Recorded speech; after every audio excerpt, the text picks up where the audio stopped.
or angina pain due to blocked and clogged arteries. Chelation can remove obstructions or blockages from arteries and help avoid painful and expensive surgery. Now there's Angioprim. It's a liquid oral chelation product that you take with juice. You start to feel the results fast. Angioprim increases blood flow all over the body, and that means more energy and strength to take on the day with less aches and pains. 60 years of research has gone into chelation, and Angioprim is the result. A safe and easy way to unblock your veins and arteries from buildup that slow circulation. Paging Dr. Jones. Please report to the emergency room right away. Log on now for a special radio offer from Angioprim. That's angioprim.com/radio. ANGIOPRIM. Angioprim.com/radio or call 877-882-7221. That's 877-882-7221. You're listening to the Republic Broadcasting Network because you can handle the truth.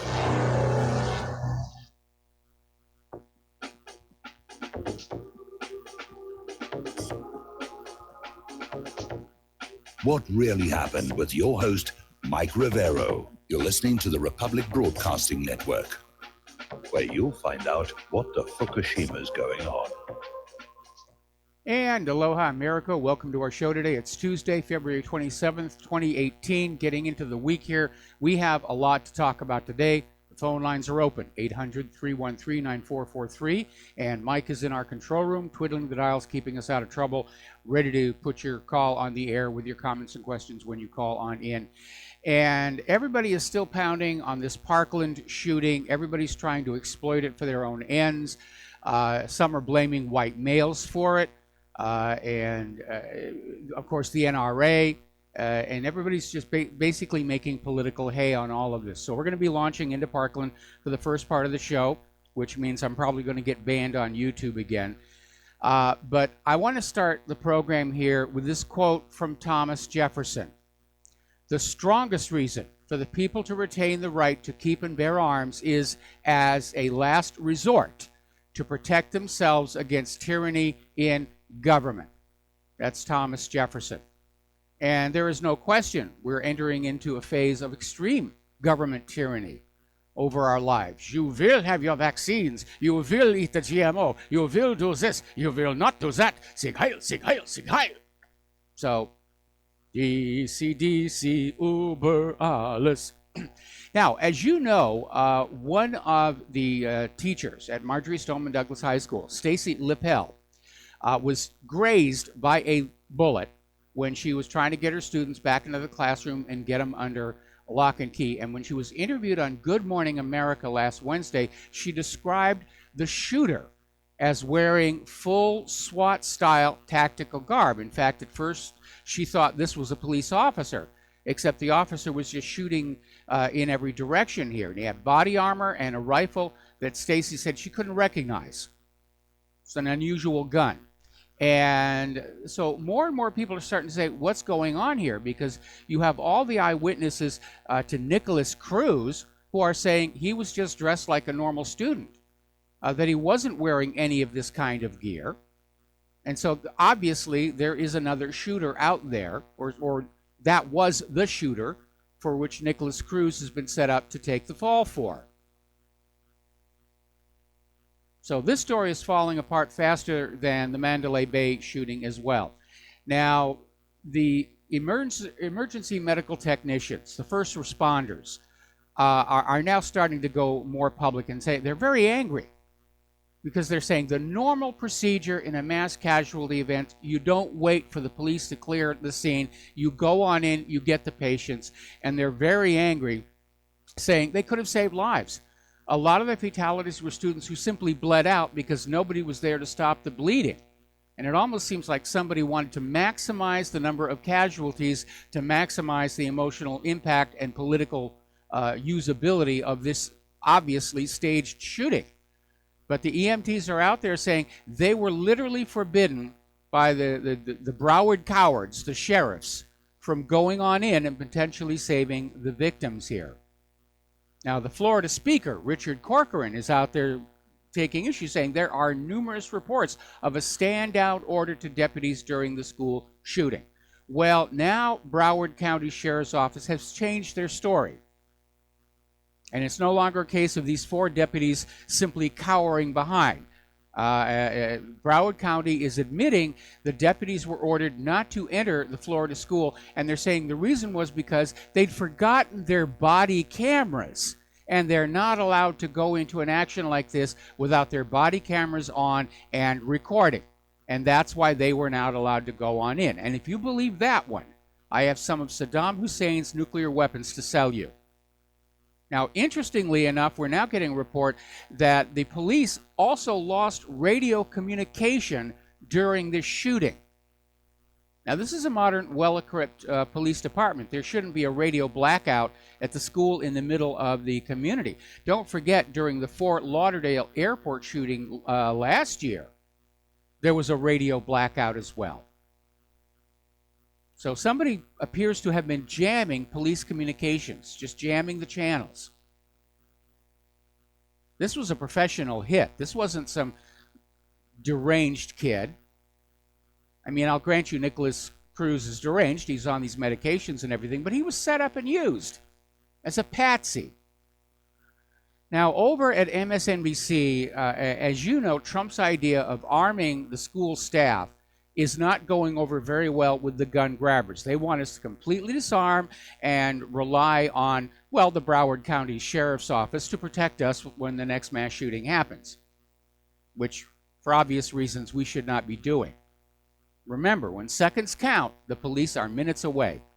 So over at MSNBC, Stephanie Ruhle was out there explaining why it's a bad idea to arm teachers. And she was comparing the differences between an AR-15 and the sort of handgun a teacher would wear, showing that the AR-15 fires bullets much, much faster and has a longer range than a handgun. Well, in a classroom or in a corridor, that's irrelevant. With a handgun, that other shooter is still within your range, but they're still out there trying to sell this idea. Oh, it's a bad idea. We have to go for total disarmament. We can't arm the teachers. That'll make the problem worse. Actually, no. Arming the teachers and staff is going to convince the shooter to maybe leave his AR-15 at home and go do something else for the day. Go to a baseball game. Go to a basketball game. Do something like that. That's the reason to have an armed populace, to give the people who have bad intent a reason to go someplace else. Now, we're going to do a shout out now to our on-air affiliates who are just now rejoining the network. And again, the gun grabbers are still out there pushing this idea that we can trust the police to take care of us when some bad things happen. No, you can't. The police are rarely, if ever, present while a crime is actually being committed. They're happy to show up after it's all over, clean up the mess, put up that little yellow tape all over the place, have their pictures taken by the newspapers standing over the dead bodies and acting like they're relevant to what's going on here.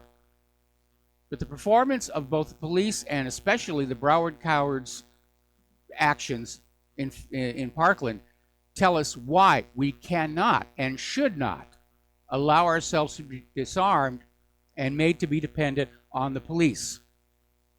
I mean, remember what happened down at that church. The church security guard stopped a mass shooting event. The police showed up and shot the security guard.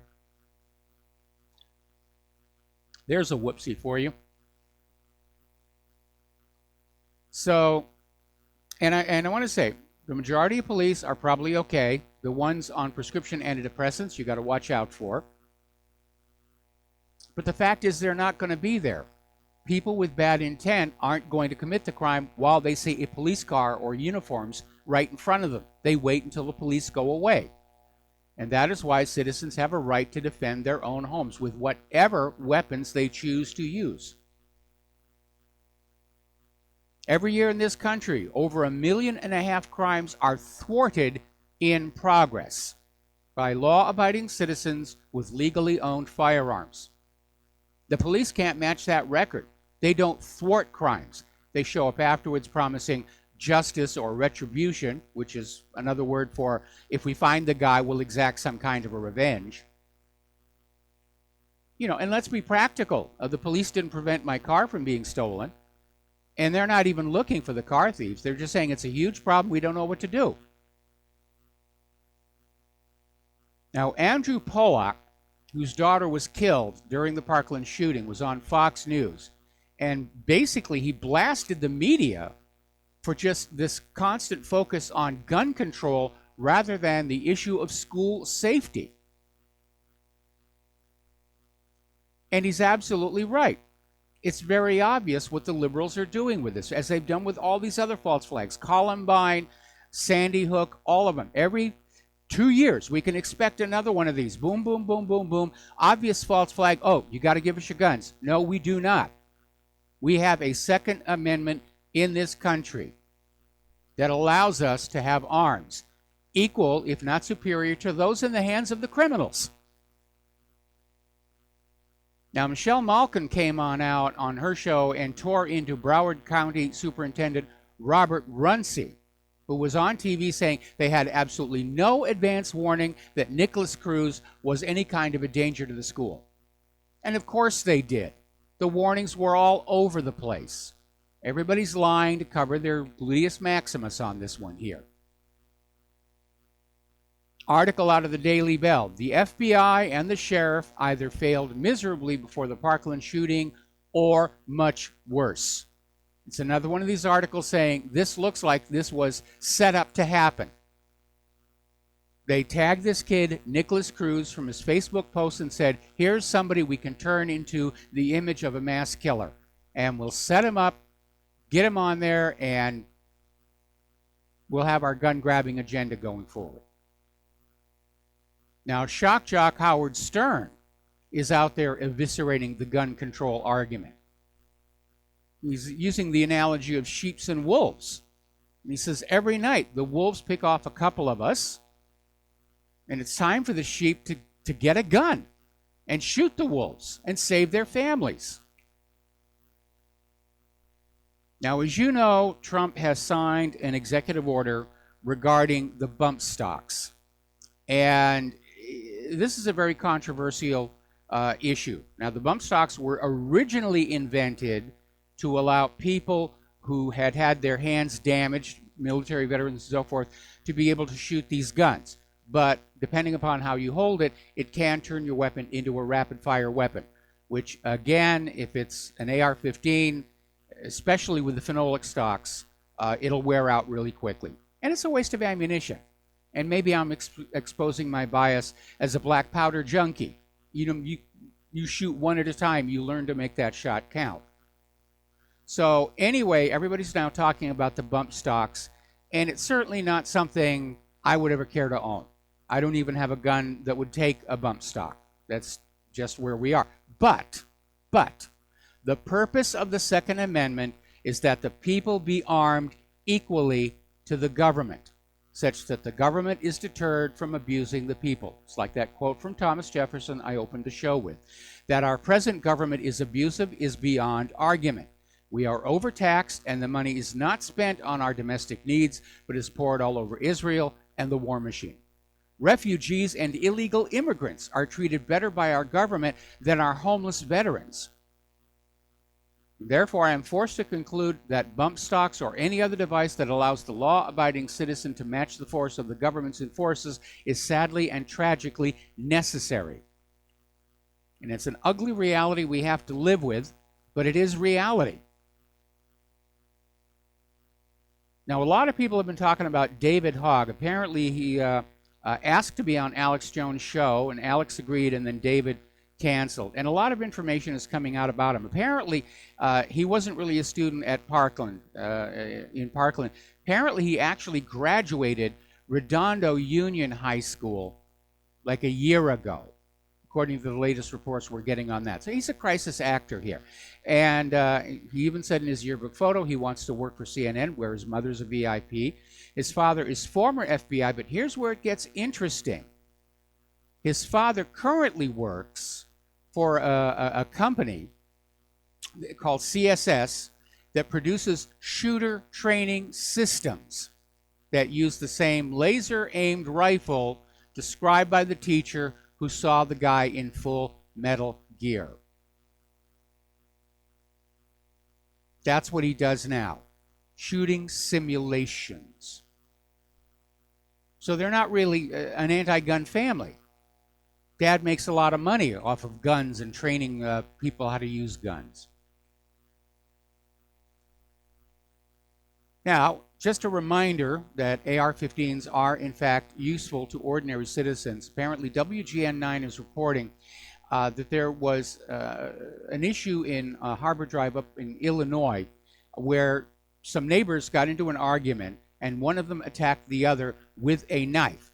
And Dave Thomas witnessed the attack on his neighbor, grabbed his AR-15 out of his home and ordered the attacker to stop, and held him there until the police arrived. Because obviously the police weren't there to stop the knife attack. Had it been carried through to its conclusion, they would have shown on up, taped yellow tape all over the place, and stood there to have their pictures taken with the body and say, yes, this was a terrible tragedy, and we should have a 15-day waiting period on knives.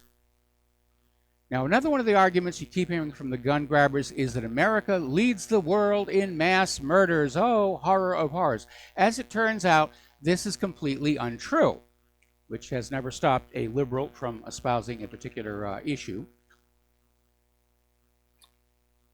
But a study of global mass shooting incidents from 2009 to 2015 by John Lott's Crime Prevention Research Center finds that the United States does not lead the world in mass shootings. When measured by death per million population, the U.S. isn't even in the top 10. Norway is tops, with a mass shooting death rate of 1.888 per million. High, no doubt, because of the rifle assault by political extremist Anders Breivik. Number 2 is Serbia, followed by France, Macedonia, and Albania, Slovakia, Finland, Belgium, and the Czech Republic. The United States comes in at number 11. So that's another liberal gun grabber lie. We do not have the most mass shootings of any country on earth. So,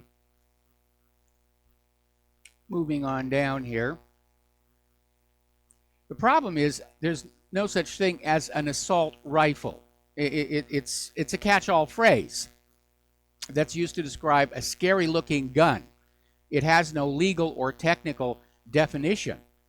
The AR-15 in its basic form is no different from a semi-automatic hunting rifle. And in point of fact, the hunting rifle is actually far more lethal, because hunting rifles are designed to knock down and kill, and military-style weapons are designed to wound. And yes, they will kill, but the thinking behind the wounding is that if you merely wound your enemy soldier, you take a total of 3 enemies out of action, because it's going to take 2 of them to take care of the one who got shot. And that's why modern military arms are intended to do more wounding than killing, even though they still kill. Now, the AR-15, it looks military because it's based on the M16, but it is not an M16.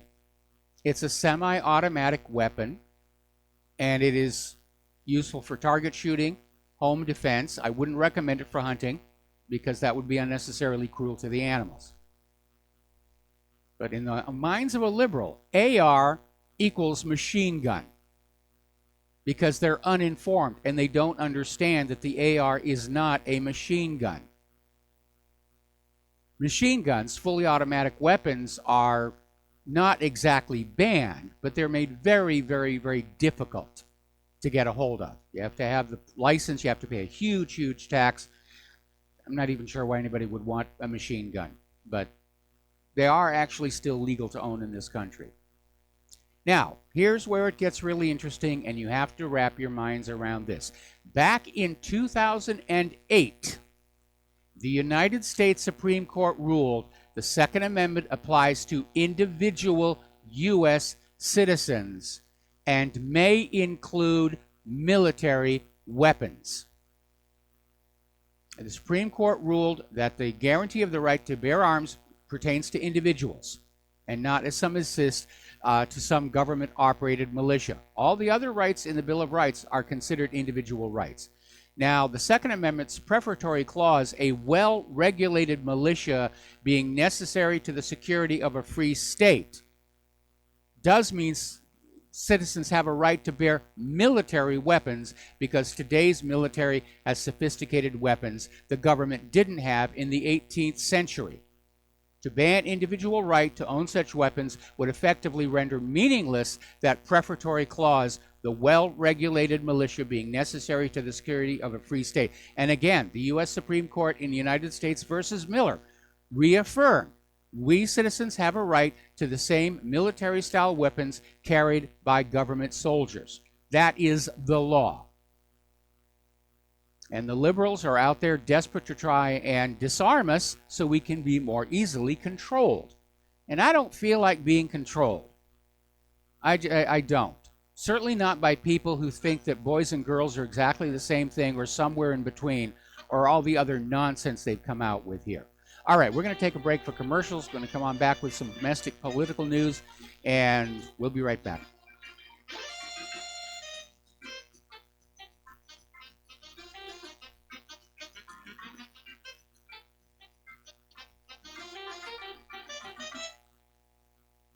Corporate media dominates the American opinion.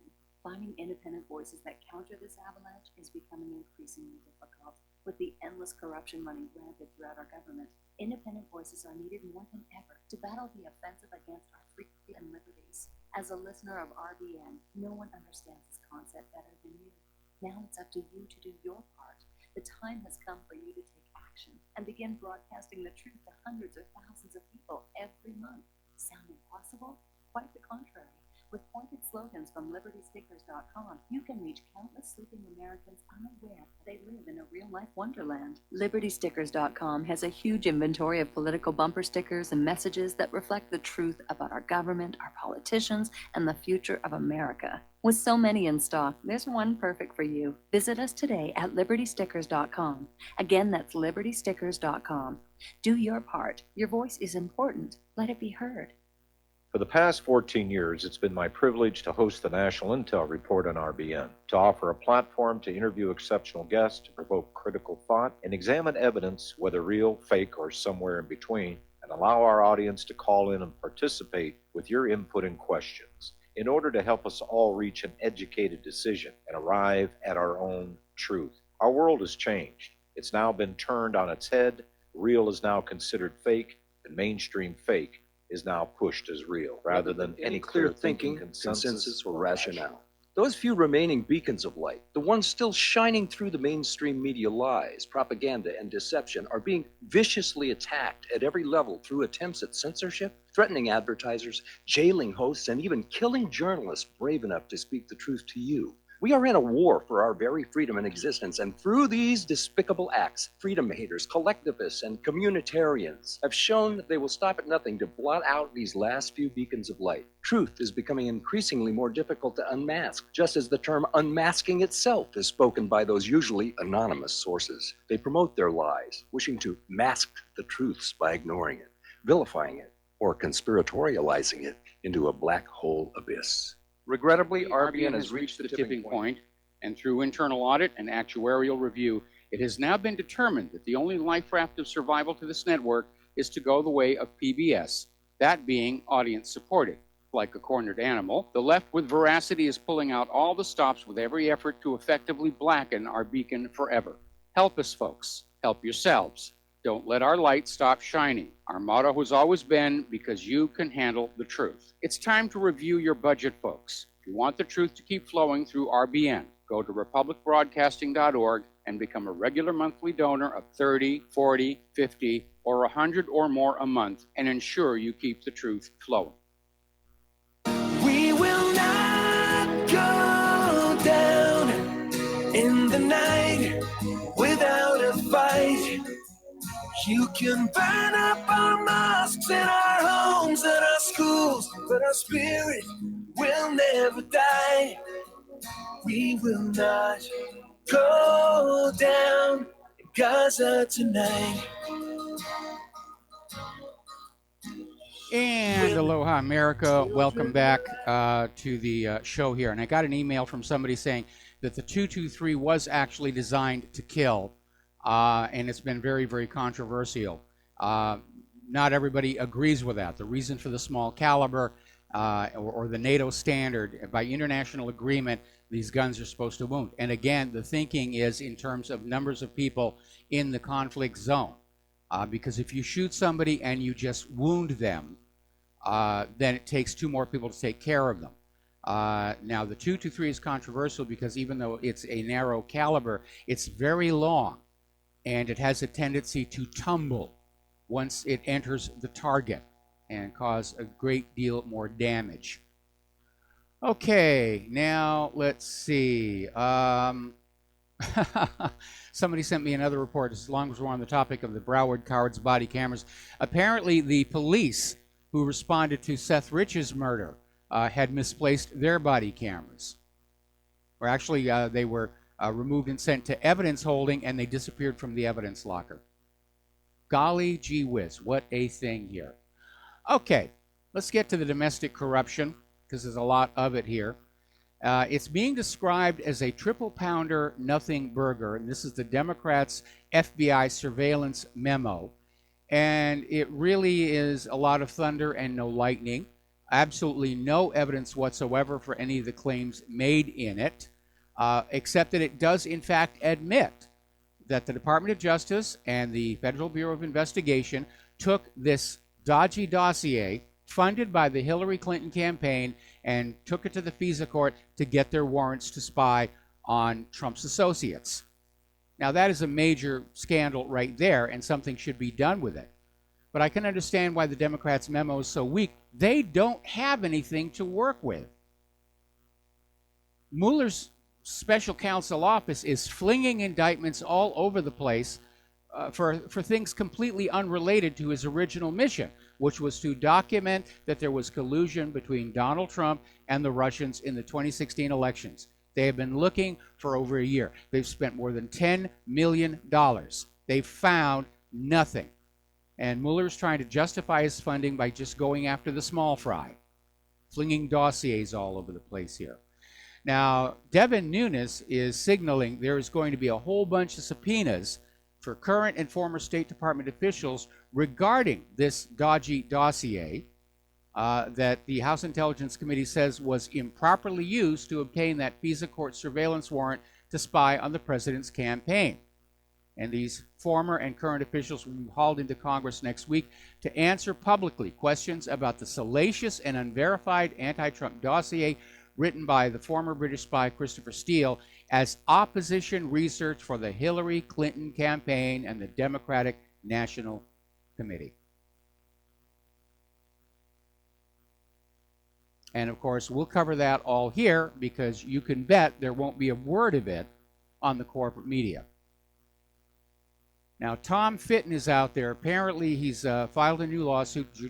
Judicial Watch has filed a new lawsuit against the State Department trying to uncover the truth about why UN Ambassador Samantha Power requested more than 250 unmaskings of Trump officials from the surveillance data. Now, the normal way things are going is that unless you're thought to be an actual criminal, surveillance data obtained under a FISA warrant masks the names of the Americans being talked to, being communicated with. And for some reason, our ambassador to the United Nations requested unmaskings of 250 Trump officials. And Tom Fitton wants to know why. And Samantha Powers is not saying, and so now he's filed the lawsuit. All right, we're going to take a, well, no, actually, we're coming up on a commercial break, so I'm going to hold off on this phone call until after the commercial break. Now, as you know, in the dodgy dossier, one of the claims that was made was that this Russian entrepreneur, Alexei Gubarev, was using his computers to steal the U.S. presidential election. And as you know, BuzzFeed got this dossier. They very recklessly published it without doing the basic fact check on it, which is why they're now being sued by Gubarev. And BuzzFeed, in turn, is now suing other people saying, you messed us up here. But Gubarev is pointing on out that the list of IPs that were given in that dossier, they're not of his servers. They're someplace else. We don't know where they are. I haven't seen the IP numbers. But in his lawsuit, he's basically saying he has been defamed. and he has suffered business losses because of these accusations that he was involved. And in any event, we know that the hack into the DNC servers wasn't really a hack. Experts have looked at the metadata on the files and said it was copied way too fast to be done over the internet. It had to be copied to a flash drive inside the offices. And obviously, most people, including yours truly, think it was Seth Rich. Seth Rich was the leak from the DNC to WikiLeaks for which he was killed, because the WikiLeaks leaks stopped the day that he died. All right, we're going to take a break for commercials, and we'll be back with a phone call after these few words.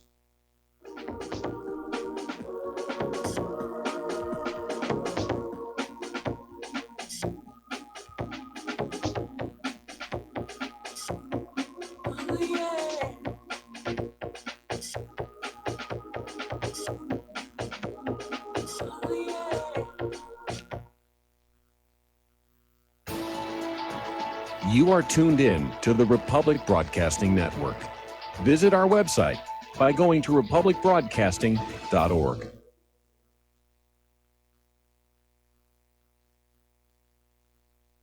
Homeowners, if your lender has gone out of business or sold your transaction to another lender or servicer, you may be the victim of a wrongful foreclosure, resulting in the loss of your home. If you've already lost your home, are in foreclosure, or even in good standing, you can challenge the mortgage transaction's illegal issue, and your property can be restored to you, and your foreclosure can be stopped or reversed, and the mortgage transaction declared unenforceable. State laws, U.S. title codes, the Uniform Commercial Codes, and U.S. Supreme Court rulings have upheld that defective mortgage documentations can reverse or stop foreclosures and enforce property title claims in favor of the homeowner. We are having successes in stopping the process of foreclosure, the enforcement of the foreclosure judgments, the sale of property, and evictions after the sale. We are not attorneys, and we don't give legal advice. We are a professional team of legal researchers, providing forensic mortgage audits and expert witnesses. We have the knowledge to produce the evidence and enforce laws regarding your legal issues. We've been in business for 12 years without a complaint. Consultations are free, and we provide a free title search to confirm if your mortgage has legal defects. Please call 855-253-3748. 855, 2, keep it today.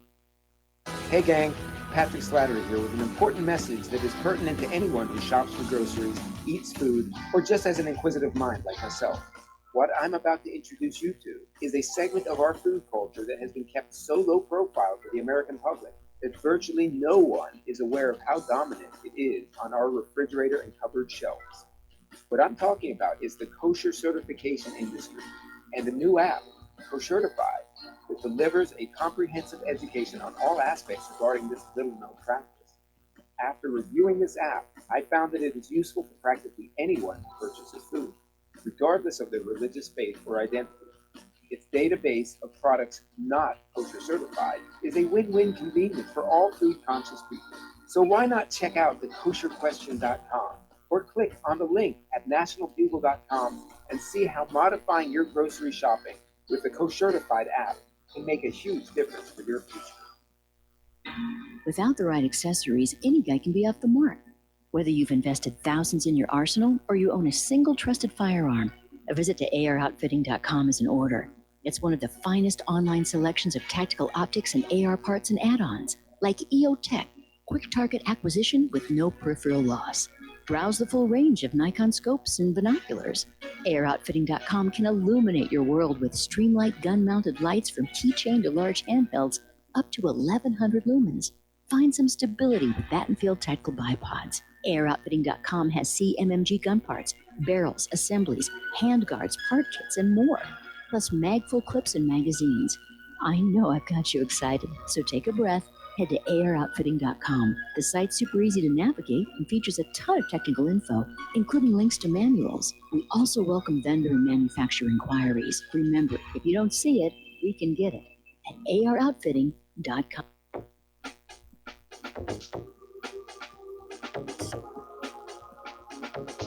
What Really Happened with your host, Mike Rivero.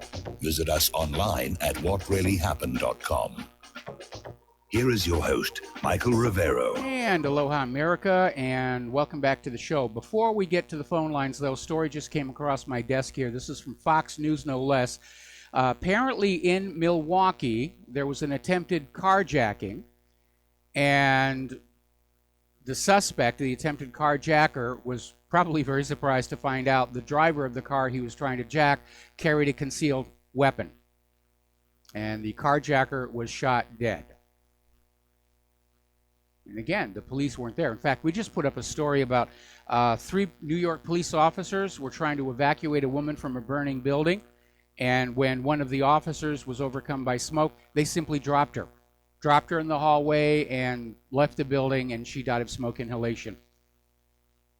You have to be prepared. You have to be allowed to have the right to take care of yourself, because the police aren't going to do it. Let's take some phone calls here. Jim in Chicago, aloha. Welcome to the show. What's on your mind? Hello, Michael. Maybe you could help me out with this. When Nicholas Cruz's mother passed away back in November, he had a guardian. Why didn't Nicholas stay with her? That's something I don't understand. And the couple that took him in, I read in the Guardian about 2 weeks ago, the father used to work for military intelligence. So do we really know who this couple is, and why did they take him in? Well, I don't really know that part of the story all that well. Supposedly they were friends of the family, and then apparently Nicholas got into a disagreement with them, which is why he moved into this mobile home with his friend. But again, this could all be a carefully crafted story to say, yes, he was a loner and he had mental issues, which we all know he did. He was on these prescription psychiatric drugs. But I think he was being groomed. It's not like the FBI just all of a sudden picks somebody at random and says, you're going to be a patsy. When we look at all of these discredited terrorist arrest cases, they spend months, maybe even years, grooming somebody to turn them into something that they can use. Right. Well, that's why I became very suspicious when I heard that the father used to work for military intelligence. Yes. Yeah. Moving on to the Russian probe, and this is a question which I cannot understand. I don't know who's right and who's wrong, but why are people taking the fifth and pleading guilty if they didn't do anything? Well, in the case of General Flynn, and by the way, he's retracting his guilty plea, they may have been set up and entrapped, and they figure that it's just going to be cheaper to plead guilty and pay the fine than deal with the massive legal bills of trying to fight the case out in court. Well, that does make sense. Okay, well, thank you very much. You have a nice evening. All right, same to you. Thank you very much. We're going to switch over to Mark in Florida. Aloha, Mark. Welcome to the show. What's on your mind? How are you today, Mike? I enjoy your show. I listen to it every day. Thank you very much. Okay, devil's advocate here. Full disclosure, I'm an attorney, a defense attorney for over 25 years. We talked about this Nicholas Cruz, and that police or the FBI should have done something. And so this is what I pose to people who bring that up. Do what? Are they supposed to go out and say, gee, he looks dangerous, let's arrest him?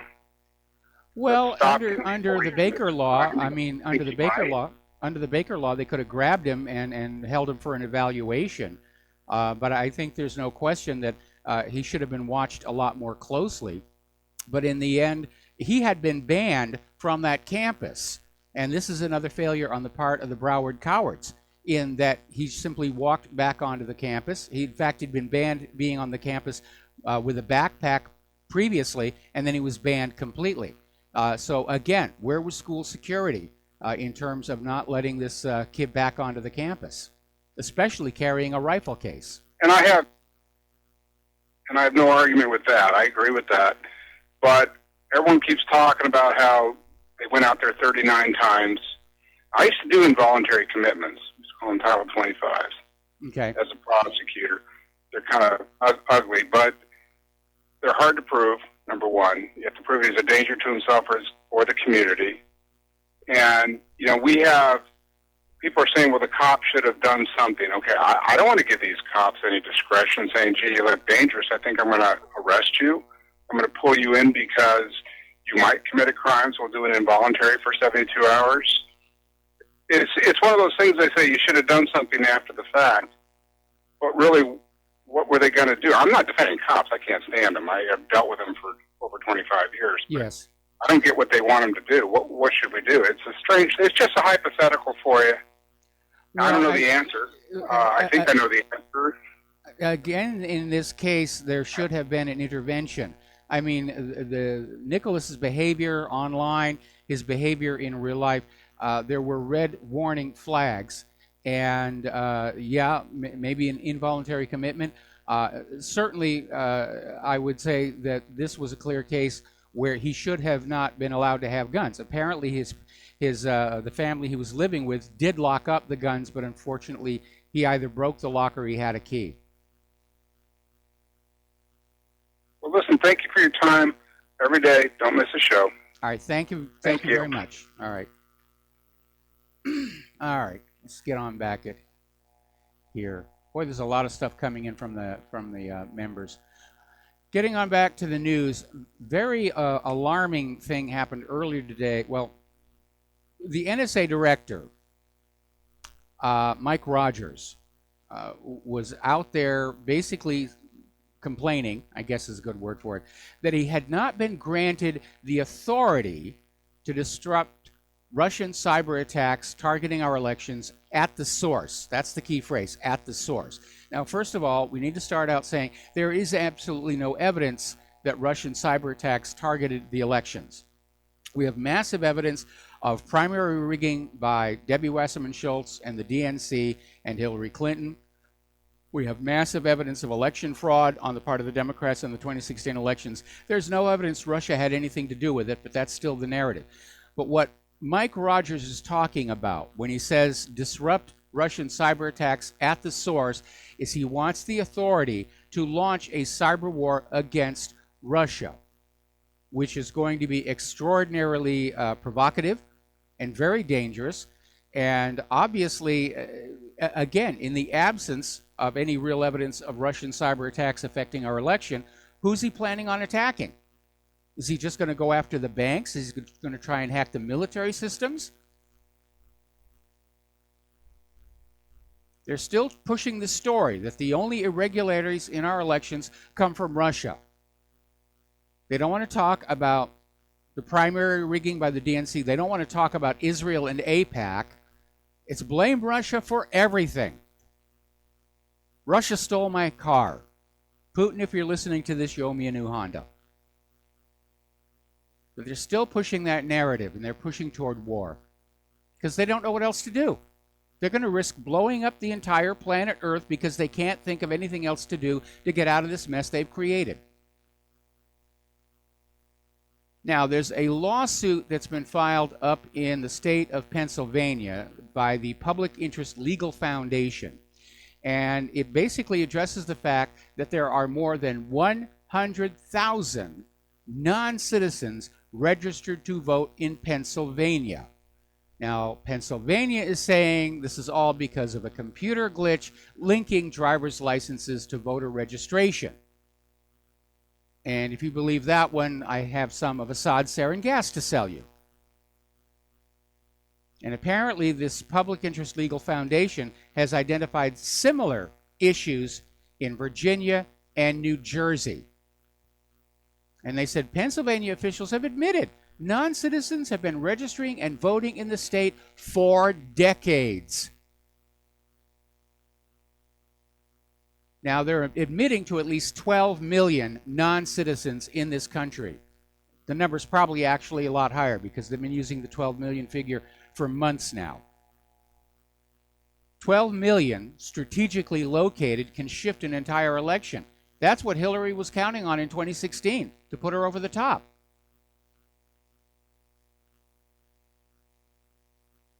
And illegal immigrants, non-citizens, are not allowed to vote, and we need to enforce that law. At the very least, we need to enforce that law before November. So President Trump, it's time to put on those presidential brass knuckles and start dealing with this issue of our flawed election and immigration systems, or you're going to be a one-term president.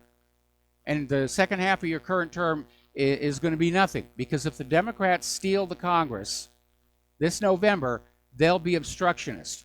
They will block everything that you try to do just so they can go into the 2020 campaign saying, Trump did nothing. He accomplished absolutely nothing. See? Okay, let's take another phone call. Mike in Chicago, aloha. Welcome to the show. What's on your mind? I always like talking with you, Mike. I've been listening a lot of years with you, by the way, but well, that's another point. But I heard you talking about that kid who got a hold of a weapon, a firearm, in the house. And, you know, I'm a firearm owner myself, and when I did buy my firearm, I bought a lock with it. All right? Yes, yes. I bought the lock. I don't have kids, all right? But I got, in fact, you know what, come to think of it, they gave me a lock for free. Well, that was very good of them. Cool. That was very good of them. I They gave mean, me a lock.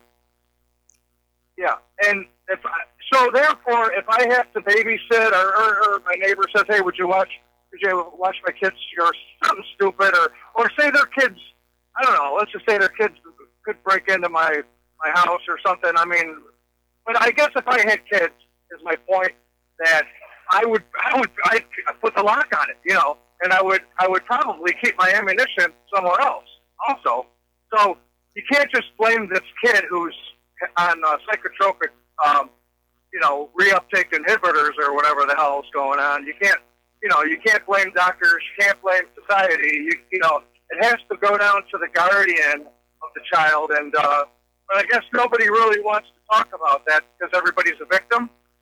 Possibly. well, first of all, you need to understand something. This Nicholas Cruz owned that weapon. He passed a background check, and he bought that weapon, and he owned it. But apparently he did some things with it, some selfies with it, where the people that he was living with decided that it really should be locked up. And they did, in fact, try and lock it up. But Nicholas owned that gun.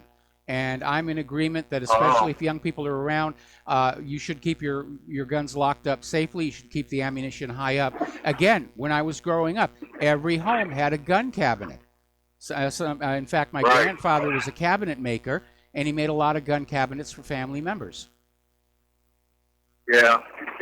You know, I mean, look, you got to have common sense, and I think people don't have that, because if a kid is thinking crazy, you know, I'm not just saying playing video games or, but if there's, you got to be able to detect that, and that's why I say, you know, I mean, parenting is one of the most greatest responsibilities a human can have, because parents are supposed to be the teachers of their children. They're not, you know, you can't depend on schools or anybody, you know, else besides influencing your child negatively, and that's what you should, you know, parents should watch out for too. But like I said, I'm not. I don't have kids. I mean, you know, it's a great responsibility, but you know, to have a child, you need to learn or teach the child how to, you know, how to see reality and to coexist in the world with, you know, in a social sense with everybody else. And you know, you're going to have ups and downs, but I don't know what to tell you. It's just terrible. Well, you know, I'm in agreement with you. Maybe it was. I'm in agreement with you. There should be more parenting, and the parents should be teaching morality and everything. Unfortunately, going back to the feminist movement of the 1990s, women were literally shamed into leaving their duties as housewives and mothers and sent into the workforce, which increased taxing opportunities for the government. And then once the tax laws were changed, they were locked into that. So the majority of households now, both parents are working. And as a result, children are being raised by social media, peer pressure at school. And you're right, the schools are not teaching morality. There's always somebody ready to sue on the basis of some religion. And yeah, they're exposed to this desensitizing violence on entertainment and video games. But in the end, I'm not even sure that this Nicholas Cruz actually pulled the trigger. This is just shaping up to have been another staged false flag shooting to push the gun grabber agenda. My thought is, you know, what I went through when I was a kid worked perfectly. You get your first gun at age 12. You get the lesson about gun safety. It is rigidly enforced. And we just grew up with guns. They were just part of the environment. They weren't special. They weren't empowering. They were just another tool you used on the farm, like the tractor or the harvester or the combine. It was there for you to just get the critters out of your garden, get them to stop eating your crops. Right. Yeah, the morality part, you know, really is supposed to. Kids look up to their parents for that. You know, they you know, they may disagree with their parents early on with their attitude about morality, but later on they actually pick it up.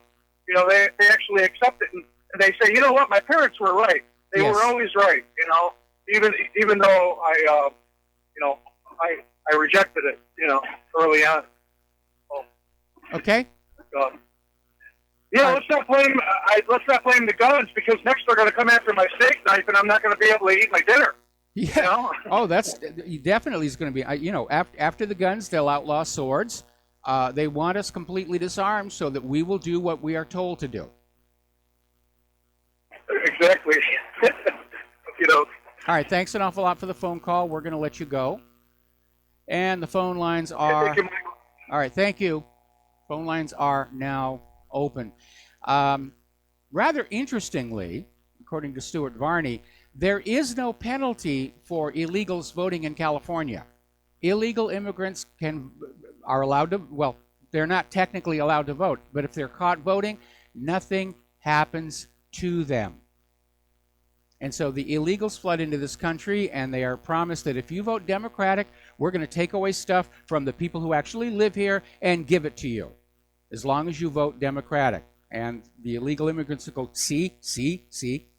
Let's take another phone call. Dustin in New Jersey, aloha. Welcome to the show. What's on your mind? Hi, Mike. How you doing? Doing okay.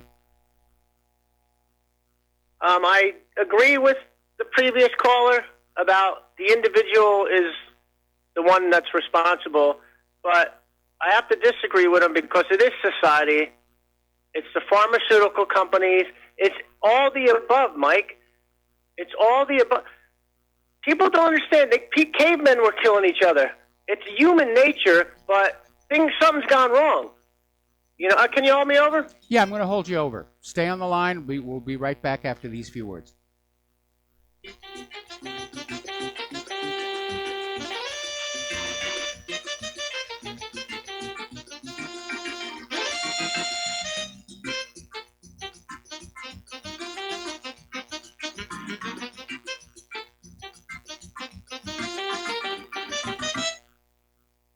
Do you worry a lot? If you're forgetful, nervous, moody, or overwhelmed, chances are you're not protecting yourself from the ravaging effects of stress and anxiety. No matter the cause, ongoing stress and elevated levels of the stress hormone cortisol can rob your memory, your health, your quality of life, and your future. Now you can combat the effects of stress and anxiety while improving your memory and recall at the same time with the dietary supplement Calm and Clever. Studies show that the ingredients in Calm and Clever reduce cortisol by as much as 30% in as little as 1 to 2 weeks and increase your ability to recall facts, names, and numbers in 4 to 12 weeks. Calm and Clever was created by scientist Kurt Hendricks, a principal investigator in 2 NIH-funded studies on Alzheimer's disease. Try Calm and Clever for 2 months. You'll feel the difference. Call 1-800-758-8746 or go to calmandclever.com.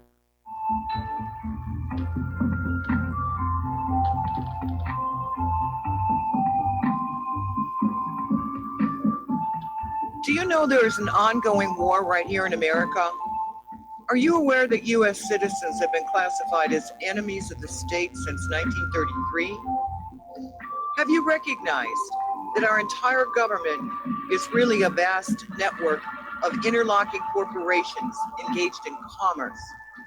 Look up Title 28, Section 3002. Tune in to In Defense of Humanity on Saturday nights at 7 p.m. Central Time. Find out what's really going on and learn how to protect yourself and your family as flesh and blood men and women living in a corporate reality.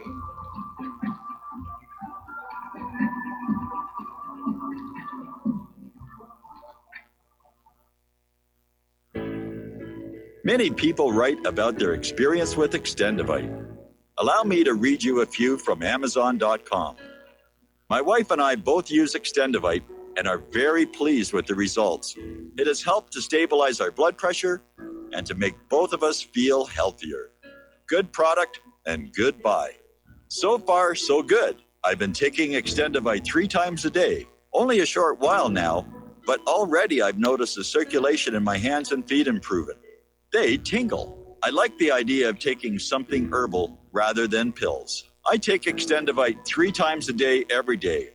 I think this supplement has helped with my increased fitness regime and to lower my blood pressure.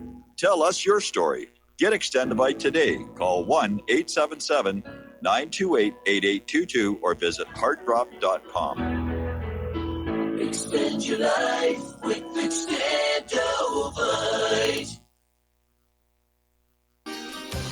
When all this twisted steel was swept away, did these remaining holes reveal what really happened? And aloha, America. Welcome back to the show here. We're talking with Dustin in New Jersey. And Dustin, take it away. Yeah, like I was saying, Mike, it's all the above. It's the culture. Bad parenting comes from the culture, basically, in the long run. You know? This society is not the same as it used to be because the culture is changing. It's getting worse. You know, I used to work at a video game store, and little 6-year-old kids used to come in for Grand Theft Auto, and I would turn them away, and the parents would come in and get them the game. And even after you explain to the parents, they still would buy the game. So that tells you, you know, what the problem is. It's just human nature is getting worse, Mike. I mean, I don't know how movies, video games, and I'm a gamer, but everything has to do with it. Not a gun is an inanimate object. You know, a gun doesn't do anything. It sits there in a gun cabinet. If you have a violent movie showing prostitutes getting shot in the head and video games, Grand Theft Auto or this or that, yeah, it's a game, but that's more of I think that's worse than like a gun sitting in a gun rack. I mean, you know? It is desensitizing people to this kind of behavior. And, of course, the thinking in Hollywood is it's a vicarious thrill. The audience isn't really shooting people. They're not really stealing cars. But the audience comes out of these movies and TV shows sort of used to the idea that this could be an acceptable way to behave. That was certainly something that we didn't have this saturation of violence again when I was growing up. Of course, we only had like 2 TV channels we could receive in the town I grew up in. And but yeah, it has become a very violent pop culture, and that is going to have a desensitizing effect on people. Especially if the other side of the equation isn't being shown, which is the suffering and the pain caused by shootings and crime and so forth. I mean, Grand Theft Auto makes stealing cars look like fun. Being on the other end of that equation, I can tell you it's been very traumatic, and it puts us through a great deal of difficulty having to get a newer car right now. And maybe if people were being exposed to more of that, they would understand that this other behavior really isn't all that acceptable. But again, this is getting away from the idea that this whole shooting in Parkland was another staged event to push that gun grabber agenda. Oh, yeah. And, Mike, and remember that movie Falling Down with Michael Douglas? Oh, yeah. I loved it. Yes. But you can be a great law-abiding citizen, Mr. Clean, this or that, and then one day you just pop off. Well, I don't think popping off. You know what I mean? Like I don't think popping off was a good description. Michael Douglas just did a fabulous job in that film. In fact, I think it was just on cable recently. But it was basically about a guy who's trying to be law-abiding. He's trying to play by the rules, and the society around him just keeps crushing him down and crushing him down and crushing him down. And we all have a breaking point. Let's be honest. We all have a breaking point at which we're just ready to go postal. And that's what this movie is really documenting, that even the best of us can reach a point where we just snap, and all of a sudden we're shocked to discover we're now the bad guy. Especially when the hamburger's 10 times smaller what you get, you know? Well, that's not enough to put me over the edge here, but again, there is so much pressure. That was in the movie. Yeah, there was so much pressure on the American people right now. High prices, high taxes, shortages everywhere, poorly made products wearing out very, very quickly, and people just really, they're all on edge. They can see this world war coming. And there is probably a danger element there. And that may, in fact, be the reason for this last-ditch, sudden, hard sell that we have to disarm the American people. Dustin, I'm going to let you go. We got to take a break for station identification. We have another call waiting on the other side of these few words.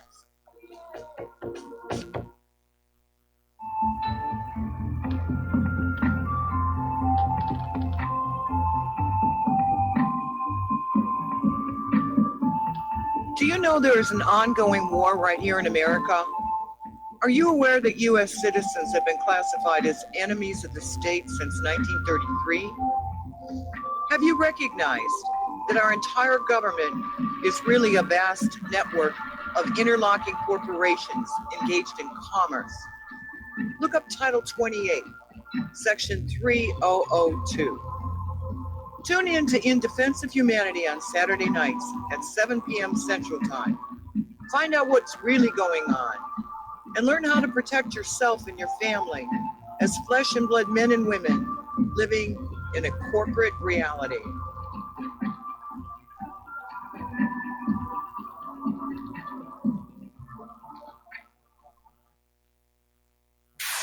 You're listening to Republic Broadcasting Network, because you can handle the truth.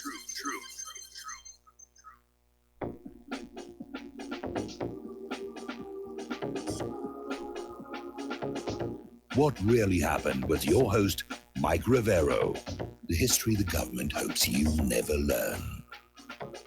Here is your host, Michael Rivero. And aloha, America. Welcome back to our show, hour number 2. The phone lines are open, 800-313-9443. And we're going to go to the phones now with Steve Elkins. Aloha, Steve. Welcome to the show. What's on your mind? Well, just to add to what Dustin was talking about, he's right on point. I've always had this theory that they're actually creating the next generation of soldiers with these young children. And I walked over to our Walmart in the sporting goods sections and noticed they have an M16 BB gun. Looks very, very realistic, like a real military M16, shoots BBs. And I've noticed all these kids walking around in camouflage fatigues I've and noticed dog that too. tag. They're trying every which way to look militarized. And then you think about these video games here, and they got the Soldier of Fortune magazine, and you've got all these videos.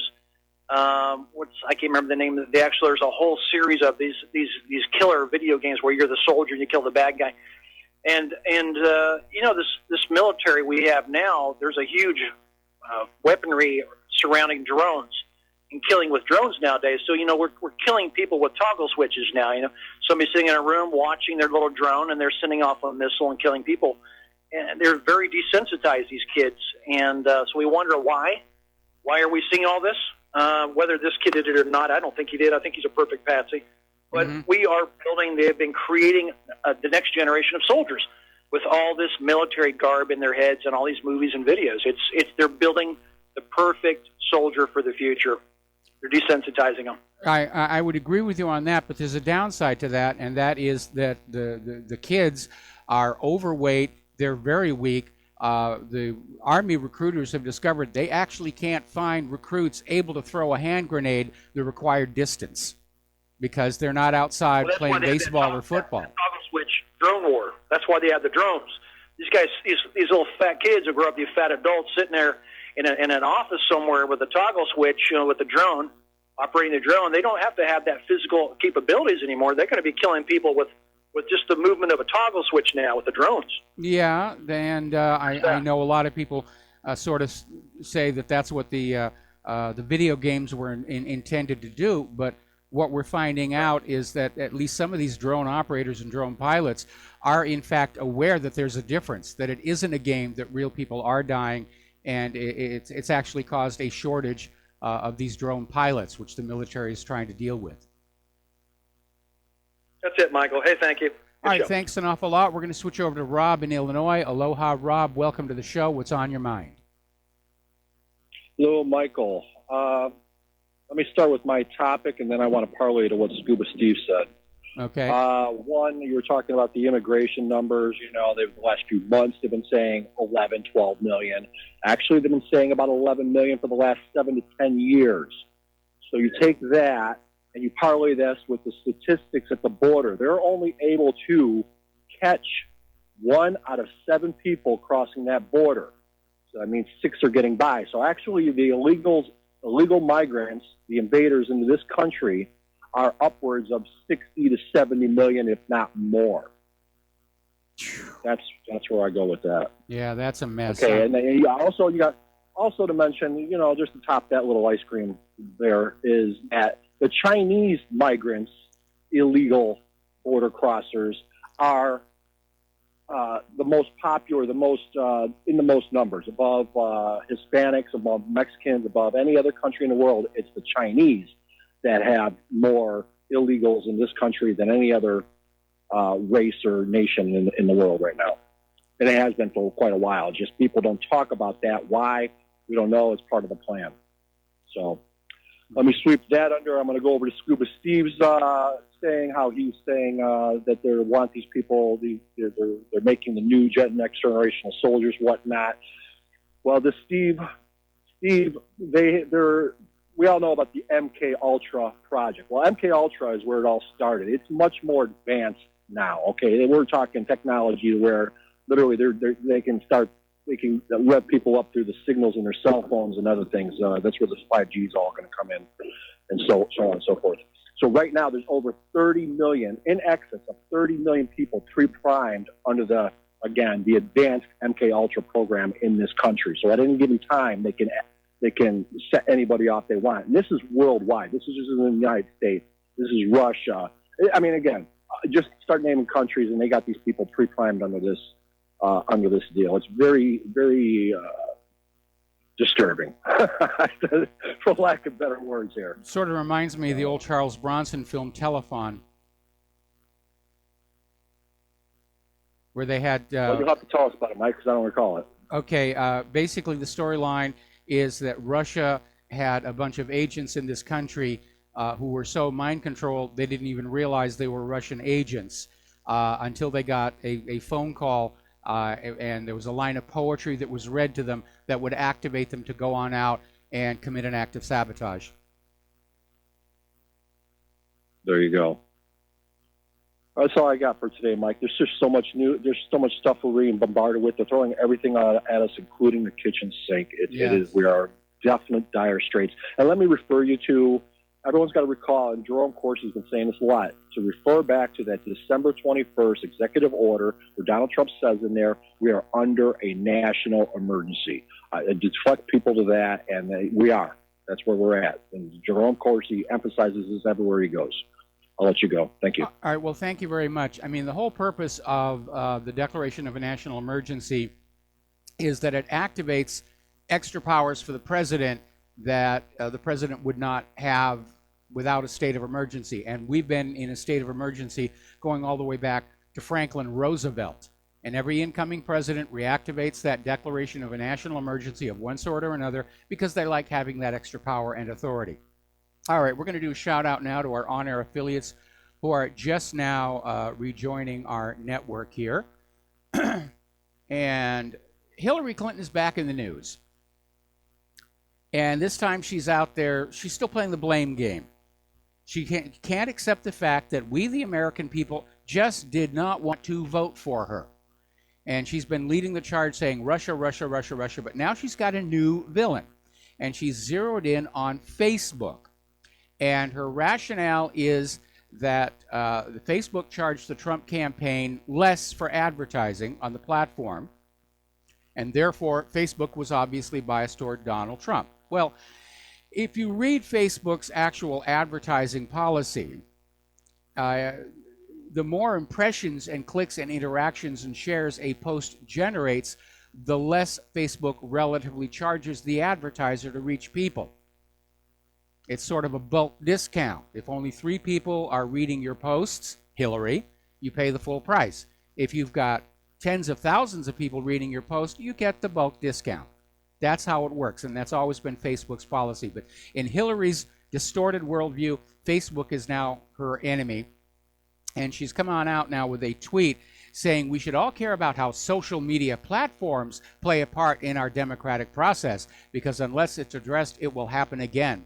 The midterms are in 8 months. We owe it to our democracy to get this right and fast. Now, what she's really calling for, of course, is she wants the independent media to be shut down, because in 2016, the corporate media was all on her side. They even admitted it on air. There was no more that they could do to support Hillary Clinton. It was the independent media that kept the word out there about all the Clinton scandals, that called attention to Hillary's obvious medical issues. And that's what she wants to go away. They're literally declaring war. The government, the corporate media, Hillary Clinton, they all want the independent media to be shut down somehow, any way that they can. First Amendment be gosh darned here. Now here's where it gets interesting. The State Department has just received $40 million to fund their own troll farm. There is now going to be an official U.S. propaganda office to go on the offensive against that gosh darn independent media. Here's the part that really irks me. Nowhere in the Constitution is the government allowed to spend your tax dollars to lie to you. In fact, nowhere in the Constitution is the government allowed to lie to you. And the 10th Amendment says they can't assume that. But here they're going. $40 million to basically set up their own troll farm, to just pour more garbage on the independent media, try and make us look kooky. Now, long ago, when the United States was still a civilized country, there was actually laws that said the U.S. government may not propagandize the U.S. citizens. That law was rescinded, or it was overwritten by a law that says, yeah, we can propagandize you. We have to convince you the wars are good, and that Russia is evil and China is evil, and we're the light of the world, blah, blah, blah, blah, blah, blah, blah. Now, Alex Jones got hit with a second strike on YouTube. And apparently this resulted from a CNN lobbying campaign. And last week, CNN published a front page story entitled "InfoWars is 2 strikes away from being banned from YouTube," in which CNN deliberately misrepresented InfoWars content in relation to the Parkland school shooting. And the good news is that YouTube has backed off that second strike, because there's been a huge public outrage over this very overt censorship campaign by YouTube and Facebook and Twitter and Google. I mean, Google's out there banning any searches with the word gun in there, including Nerf guns, paint guns. Just ridiculous here. Now, I can understand why CNN may be a little bit upset with Alex Jones. They're in serious trouble. Right now, their ratings are showing they have less audience than the Hallmark Channel. And probably a lot of you didn't even realize we had a Hallmark Channel, but nobody's watching CNN. CNN's viewership is basically anybody who's sitting in an airport waiting area, because CNN is already up there. CNN pays the airports to have those monitors up there. Or in your bank waiting line. It's like the omnipresent view screens in George Orwell's 1984. You're not allowed to be away from one. You watch it, and it watches you.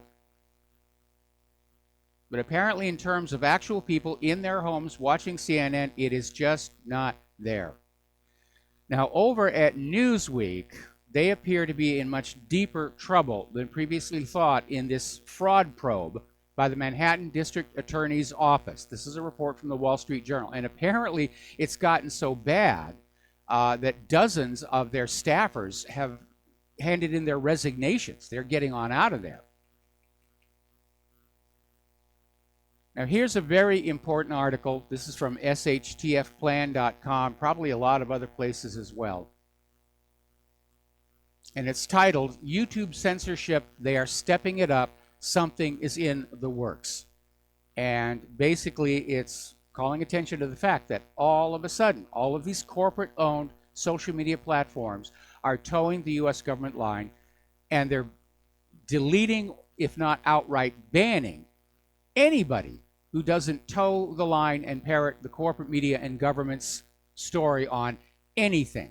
And it does seem to be getting worse every single day that goes along. Now, maybe it's going to slow down because of that lawsuit against Twitter and the fact that we're all seeing that this is going on. And as we have on this coffee mug over in our online store, the fastest way to bring down a dictatorship is to force it to act like one where everybody can see it, which is exactly what is happening right now. But it does feel like we're building up towards something, and obviously my expectation is we're obviously building up to a major war, because our government can't think of any other way to get out of the mess they've created. The economy is in a mess. Our infrastructure is crumbled. We've got massive unemployment. They don't want to admit that they failed as a government. They don't want to admit they're corrupt. Look how hard they're protecting Hillary and the Clinton Foundation. They need a war as a distraction in the hope that we will all forget about the crimes and the corruption and the decay of our infrastructure. And we'll salute the flag and throw our children onto the designated enemy's bayonets. Now, a little bit of good news. You know about the Health Ranger. It's a website, a lot of good information there. They are now launching their own video streaming service. It's going to be an alternative to YouTube, and it promises to be uncensored. And I hope they will allow live streaming, because I'll move my live streaming setup over to there when it finally opens, because already YouTube has deleted some of the videos that I have on this channel.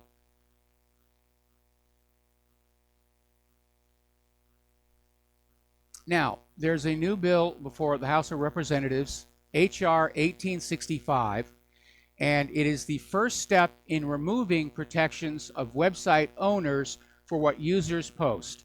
There was a big stink a couple of years ago about whether website owners could be held liable for content posted on their site by users, especially small websites like mine, where I obviously cannot monitor it 24 hours a day, 7 days a week.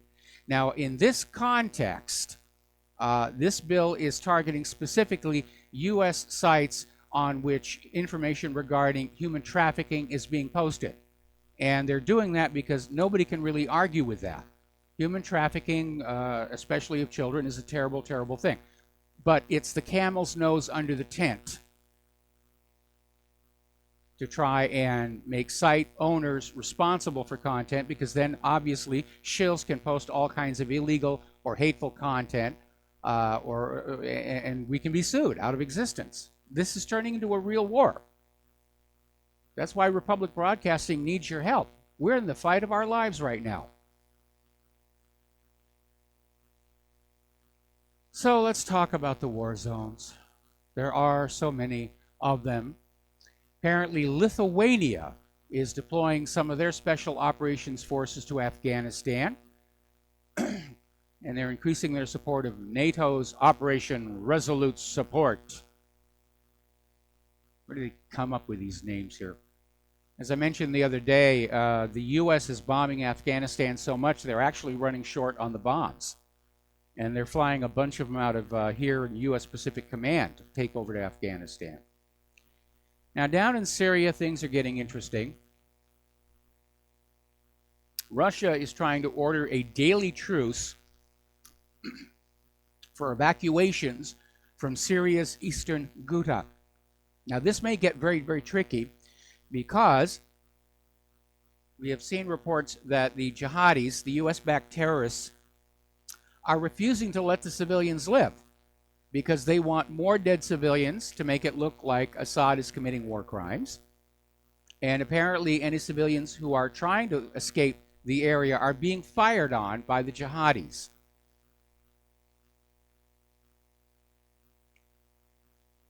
Now, U.S.-led coalition warplanes have once again struck Syrian regime forces. This is moving away from the proxies, because most of the U.S. proxies are basically losing, or they're gone. ISIS has evaporated completely.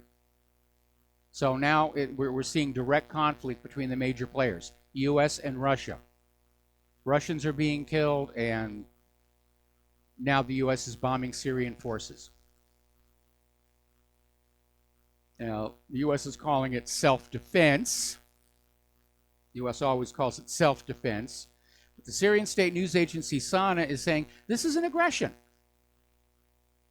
This is an aggression against Syrian regime forces who are still fighting ISIS, Al-Qaeda, al-Nusra, and the U.S.-backed Syrian Democratic Forces.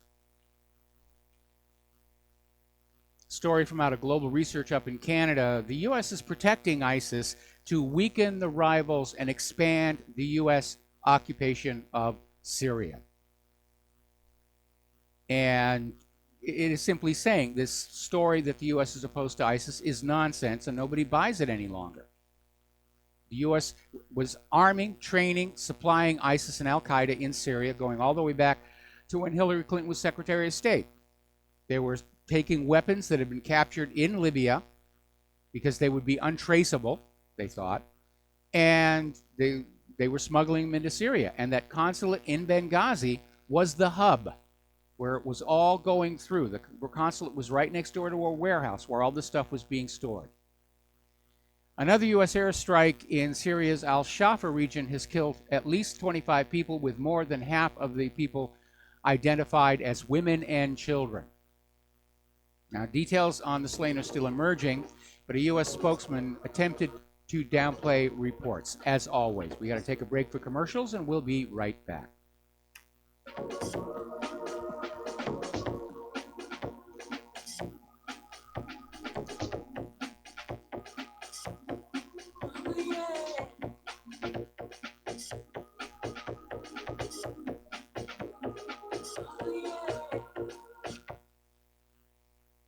Hello, my name is Don Wiskin from HeartDrop.com, the distributors of Extendivite, the #1 heart drop that people have been raving about for years. Every February for the last 16 years, HeartDrop.com has had a Heart Month sale to help you stay heart healthy.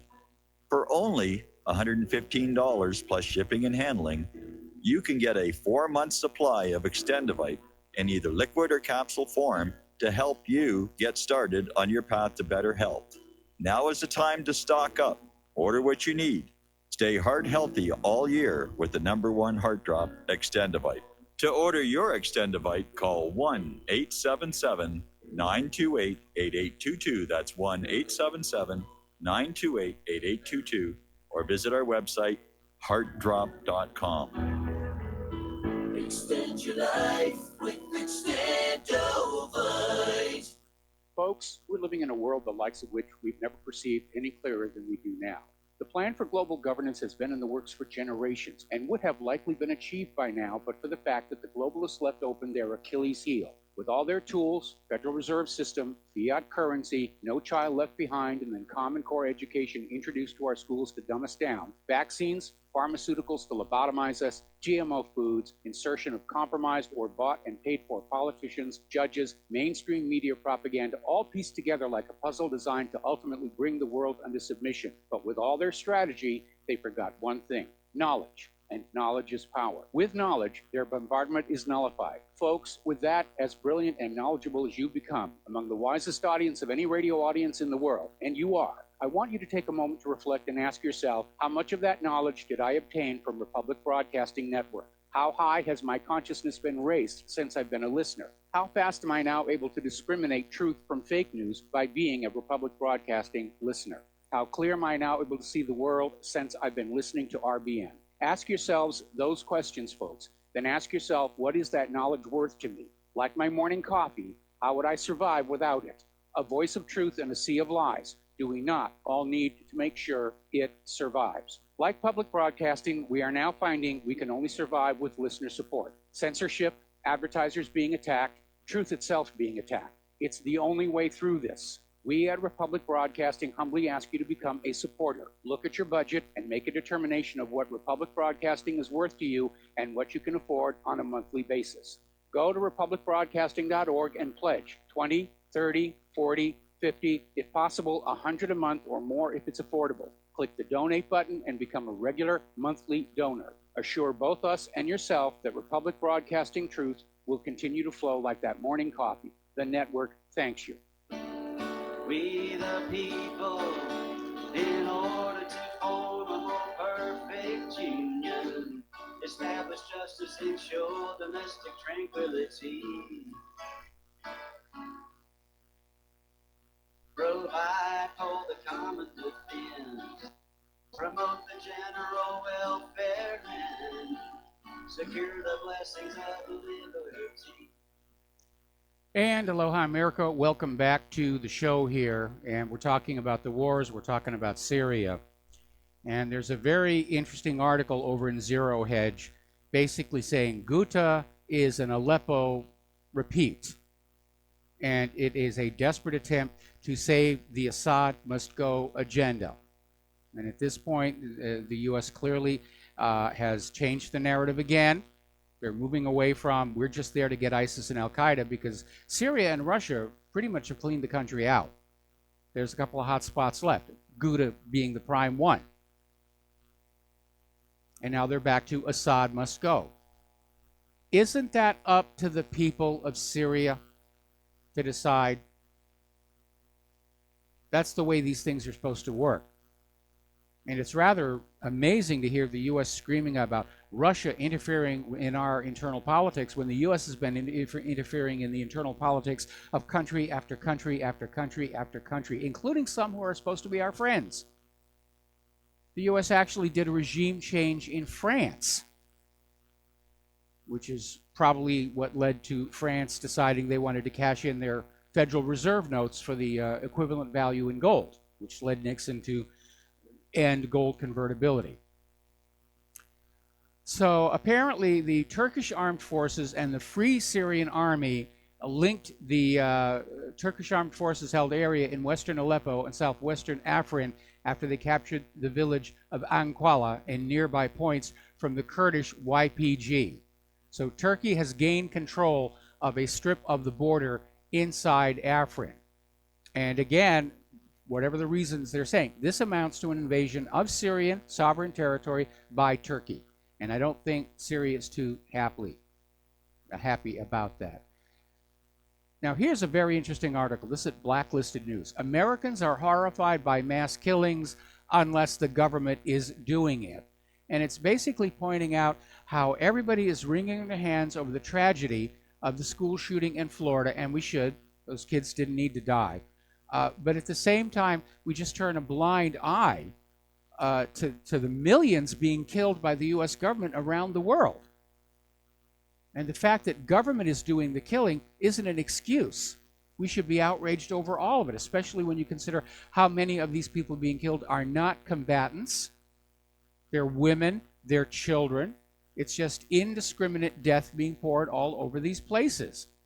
Now, the U.S. has just announced that they plan to stay in Syria and Iraq indefinitely because of the threat of terrorism. Well, the government of Iraq doesn't want the U.S. there anymore. The government of Syria has never wanted the U.S. there anymore. The U.S. is just out there saying, terror, terror, terror, terror. We've got to move into your country. Got to bring in all kinds of bombs and weapons and stuff. They're trying to garrison the world like the ancient Roman Empire. And that cost of maintaining those legions and that far-flung empire is part of what brought Rome down in the end. There's a lot of death out there, and I'm not trying to trivialize what happened in Florida. But there's a lot more death out there caused by the United States government that we should be angry about.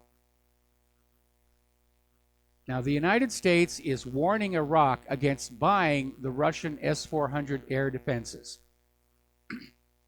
The U.S. wants Iraq to buy U.S. weapons, which are much more expensive and don't seem to work as well.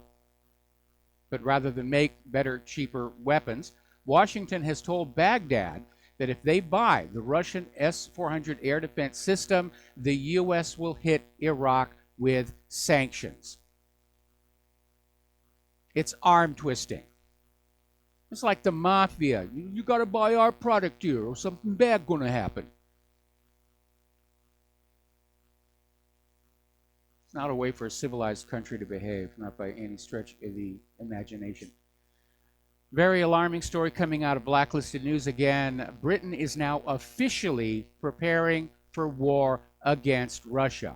Apparently, the UK's Minister of Defence, Conservative Gavin Williamson, announced that the United Kingdom is changing its fundamental defence strategy away from one that's targeting non-state terrorists to one that instead targets three specific countries: Russia, China, and North Korea. And of course, he acknowledged that a massive increase in military spending will be needed for this, and that savings will have to be found in other areas of government spending, like, say, the health services, to pay for it all.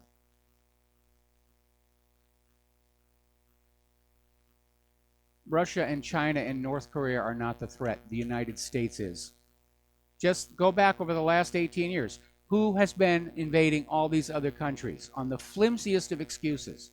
It's not Russia. It's not China. It's not North Korea. North Korea is trying to kiss and make up with South Korea. Only the U.S. is getting in the way of that. So we're going to take another commercial break here, and after we come on back, more news and potentially more phone calls as well. So stay tuned for these words from our sponsors, and we'll be right back.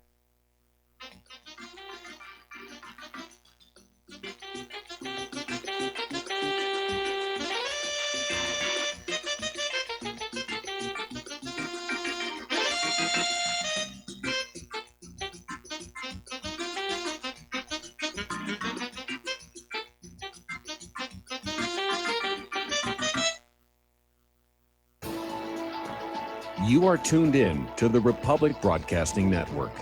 Visit our website by going to republicbroadcasting.org.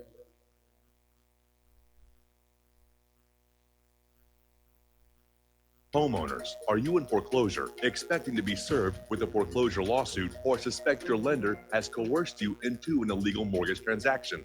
A huge number of mortgages made in the last 10 years have legal issues and are possibly defective. State laws and the U.S. Supreme Court have upheld that defective mortgage documents are grounds for foreclosure defense and for counterclaims in favor of the homeowner. If your mortgage has been sold or assigned since closing the loan, it may be defective, and you may be paying the wrong party, and the lender may not have standing or the right to foreclose or collect payments under the law. If you would like to know if your mortgage is legal or not, or know if you are paying the right party, we can help. Our initial consultations are free of charge. We are not attorneys. We are legal researchers and work closely with experienced lawyers who know how to help you find the evidence to help you keep your home. Call toll-free 1-855-2-KEEP-IT. That's 1-855-2-KEEP-IT today.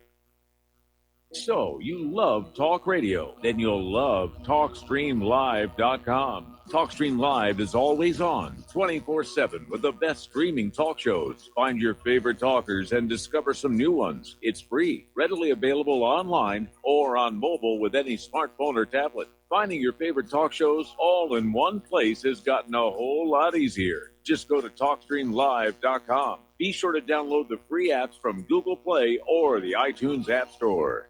Do you or a loved one suffer migraine headaches? Listen to what scientist Kurt Hendricks has to say. If you are one of the millions of people who get migraines, you need to know about MigRelief. Hi, I'm Kurt Hendricks, the scientist who created MigRelief, the patented dietary supplement that addresses nutritional deficiencies in adults and children with migraines. Thousands of physicians and pharmacists recommend MigRelief. Call 800-MIG-7354 or visit MIG911.com. Without the right accessories, any guy can be off the mark. Whether you've invested thousands in your arsenal or you own a single trusted firearm, a visit to AROutfitting.com is in order. It's one of the finest online selections of tactical optics and AR parts and add-ons, like EOTech, quick target acquisition with no peripheral loss. Browse the full range of Nikon scopes and binoculars.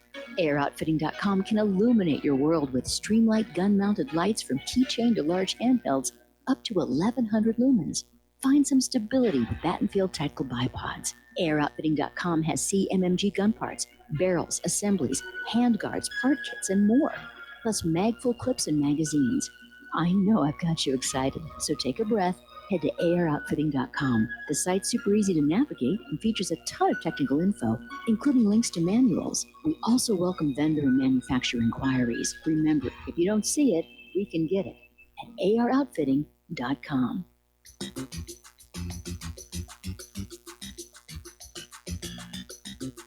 Welcome to What Really Happened Radio. Visit us online at whatreallyhappened.com. And now, set your eyes on the future and let's consider what really happened.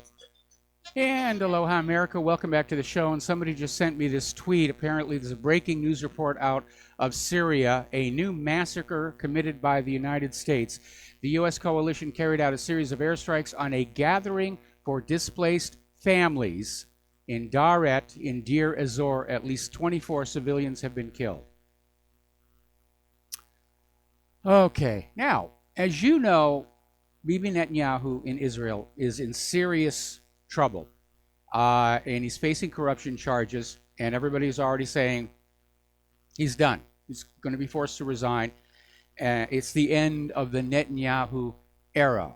And looking at this article in 972 Mag, it's basically saying that Abbas is going to benefit from this because the deal of the century being worked out by Trump and Netanyahu did not involve Abbas in the negotiations. He was simply being told, you will implement this. And now with Netanyahu on the wane, it's entirely well, Abbas is basically back in control. And we'll see who is going to replace Netanyahu, and if he's really a hardliner, or if he's got some common sense and says, this really needs to back on off here. Now, the Knesset has just started on a bill that will ban any groups and any media presentations in schools that are critical of the IDF. In fact, they've also passed a law criminalizing criticism of the IDF. And so we're seeing the same kind of a crackdown on dissent in Israel that we're seeing here. Now, a little positive story. Apparently, there are some Palestinian students who are taking part in what is called the Silverstone Race Circuit. And it's basically students from all over the world building a race car and going on and getting into this race. And what makes this story special is these Palestinians literally built a car from recycled parts from wrecked cars. Total cost of construction, $5,000. And they're going to go compete in the international competition. And I think that is really good of them to do. All right, we're going to take a phone call. Francis in North Carolina. Aloha. Welcome to the show. What's on your mind? Aloha to you both. Aloha.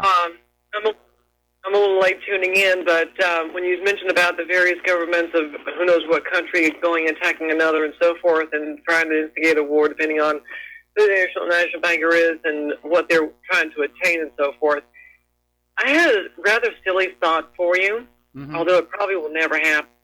If the government structure is so gung-ho and dead serious in the U.S., here in the U.S., about starting a war with who knows what, then go ahead and take that government structure, along with the military-industrial complex, along with the national bankers, and whatever other entity, if you want to call it that, and put them on an island by themselves, regardless of how big the island is, and say, all right, y'all want to have a war? Then knock yourselves out. And guess what? You're not going to get a boat to get off the island unless you either build it yourself or we notice that there's maybe one person left. Well, I had a slightly different approach, and that is that we take all these people who think war is fun and we put them into a sports arena with chainsaws. We sell the TV rights, and whoever comes out with most of their body intact is declared the winner. But you're absolutely right. Part of the problem with modern war is the people who want the war take no risk.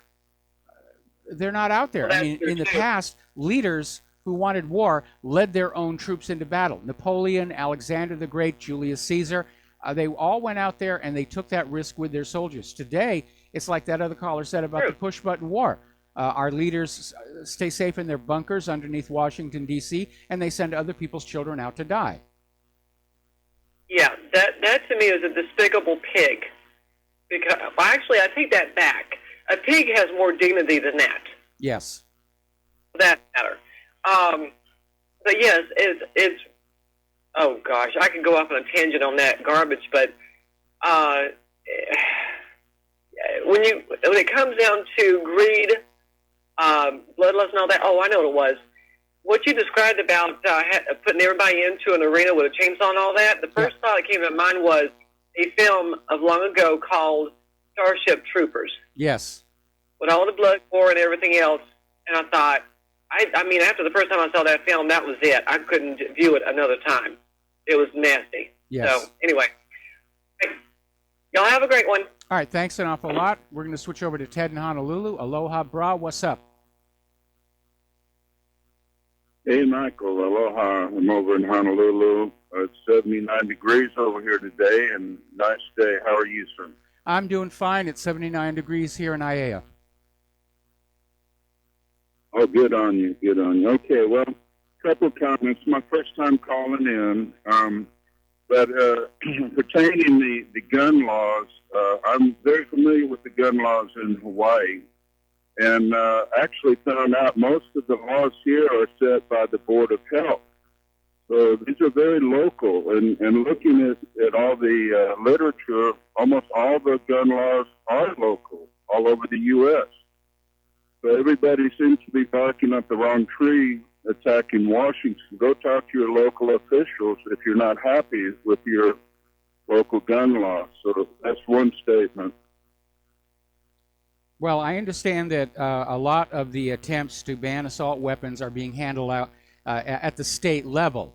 The only reason Washington, D.C. is being mentioned is because the Democrats are trying to use this to demonize Donald Trump for his past pro-gun stance.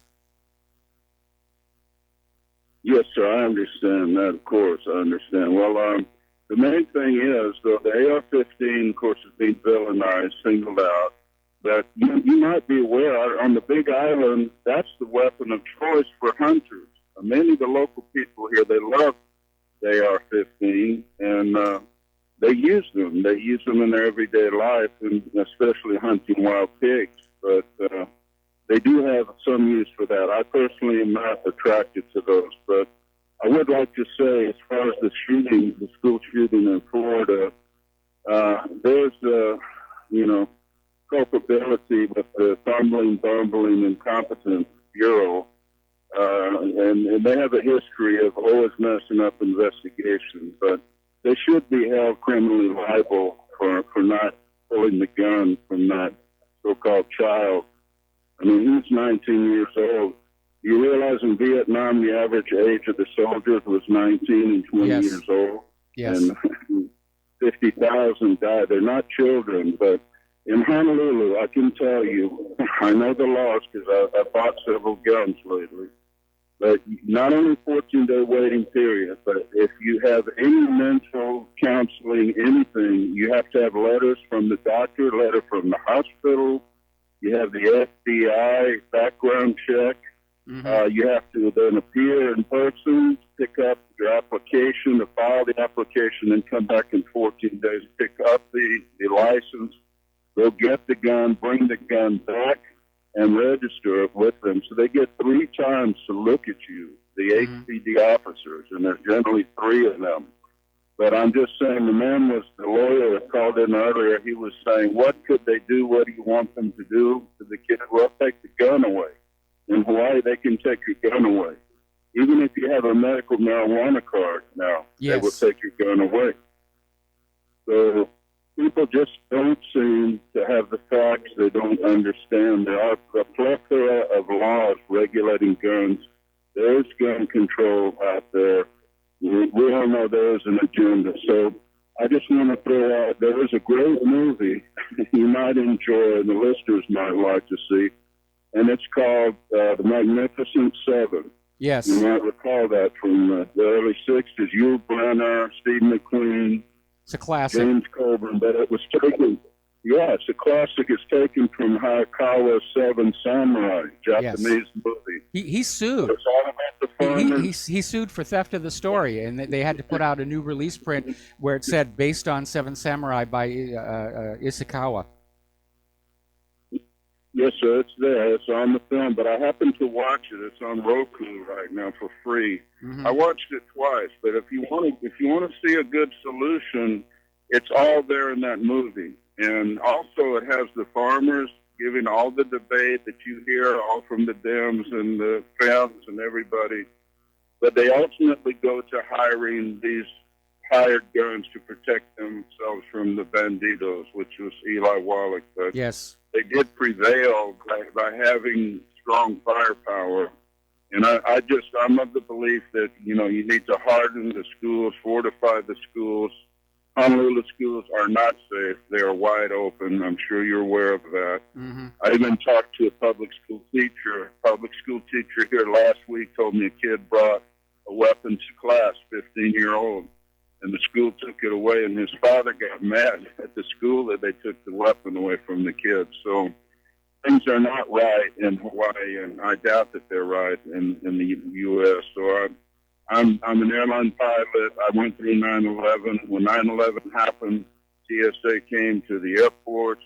TSA came on board with federal air marshals, and they also fortified the cockpits, and they gave us the choice to have guns in the cockpit. And you know what? It has worked. It has worked. So far, so good. So there are remedies. If you want remedies, there's solutions. This is the question. It doesn't seem they really want a solution. They want agendas, which of course, Yes. No, I mean, there are going to be more of these staged school shootings until the American people surrender their guns, which is not going to happen, and that's a very bleak outcome there. But that's definitely what's going on. The government has reached the point where they understand we, the American people, don't trust them, don't obey them, don't listen to them, don't really need them. And so the next step is gun confiscation. So the government's people can stand there with their guns and say, you will do this, you will take that vaccine, you will eat this food and not ask if there's GMO in it, you will so forth and so on. I agree completely. And I just, one thing I feel, if I was the president, I would take action right now to put in guards, military guards, call back the Marines, the National Guard, whatever, if you have to. Put them around the schools, defend our children. That's number one. Until we can fortify the schools, put fences in like a TSA set up, one way in, one way out. You have to do that. But again, you have to stop the people having access, not the access to guns. It's the criminals' access to the schools and the children. People don't seem to understand that. I don't think that's so complicated. I would call back the troops from Afghanistan if I had to, and put them around to guard our schools. I'm sorry the president's not bold enough to take such a step, but I think that would be real leadership. That's what we need. It would be if you go along with the story that this Nicholas Cruz acted alone in shooting up the school. I'm of opinion that it's just like Columbine and Sandy Hook and the Mandalay Bay, that this was engineered and created to push the gun grabber agenda, and Nicholas Cruz was set up to be the patsy. And why he's still alive is a mystery to me, because normally these things work a lot better when the patsy is dead. But somehow Nicholas got out of this one alive. And if you put guards and bars all around the schools, then gun grabbers will simply go someplace else, like they did in Las Vegas, shoot up a concert, shoot up a shopping mall, shoot up a movie theater. I mean, there are simply too many targets out there to protect, from this kind of chicanery on the part of the gun grabbers. And apparently these gun grabbers are willing to sacrifice children's lives for their agenda. Their agenda is more important. They don't really believe in school safety. They need lots of bloody shirts. Well, I watched Mr. Pollack on Chris Wallace' Sunday show, and the father of the slain girl, and I like his chutzpah, his style, and he's saying, well, let's don't get off on the tangents. Let's stick to school safety. And that's just what I would say. The priority now is school safety. Whatever you got to do, make the students feel safe. And they don't feel safe. I asked the teacher Thursday night, talking to her, said the kid brought a weapon to school. Do you feel safe? She said, no, she doesn't. And schools here they don't even have fences. They're wide open here. Yeah, so I know. Saying, we actually. So I'm just saying, Hawaii has got some of the best gun laws, and again, they are local. People don't really understand them. You have to look up state by state your laws for the guns. control, and common sense gun control. But this is an attack on the Second Amendment, of course, then the First Amendment right behind it. That, again, we need some real leadership. If the problem is school safety, let's address school safety, just like we address the airports and airline safety. Well, you're absolutely right there. If we lose the Second Amendment, the other 9 amendments in the Bill of Rights don't mean anything anymore. The government won't have a reason to respect them. I mean, the government's already trying to put limits on the First Amendment. They're completely ignoring the Fourth Amendment with all this surveillance. Before I let you go, though, my recollection is that here on Oahu, boar hunting is only allowed with bow and arrow because of the density of the population. But I guess they're allowed to use rifles down on the Big Island. Well, yes, that's what I was talking about on the Big Island. Okay. I have friends down there, and of course, hunting's a big part of them. But I don't think they can do that here. But they do use knives, dogs, and I think pistols. But Hawaii, they love the guns, but they're very safe here. The culture, and we're not really shoot 'em up culture, but it shouldn't relax the guard, and certainly need to protect the children. And I just feel like we need to talk to our local officials. Just if you're not happy with your gun law, start there at home. And then, of course, the home starts with the parents. And obviously the parents need to take more control of the kids. Well, that's a part of it. But again, we need to look at these very dangerous prescription psychiatric medications, because almost all of these shootings involve people who are either on or withdrawing from these medications. And Congress actually held hearings on it, but chose to do nothing because the pharmaceutical corporations are such great campaign donors every election season. We've allowed money to dominate common sense in our country, and that's why we have poor quality medications. We're going to be talking about vaccines later in the show. Everything is so expensive. Everything is falling apart. It's all about the money, and we've lost sight of other priorities. Anyway, Ted, thank you for the phone call. We got to let you go. Got to do a commercial. We'll be right back after these few words.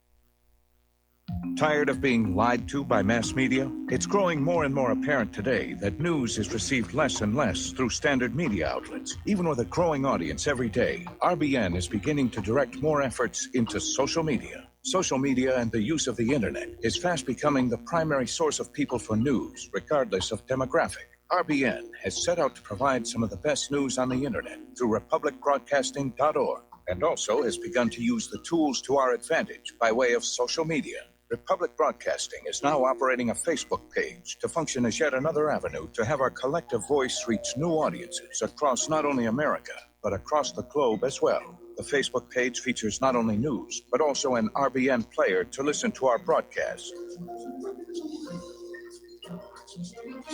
Get involved by visiting facebook.com/Republic Broadcasting and liking our page and share it with your friends and family, because you can handle the truth.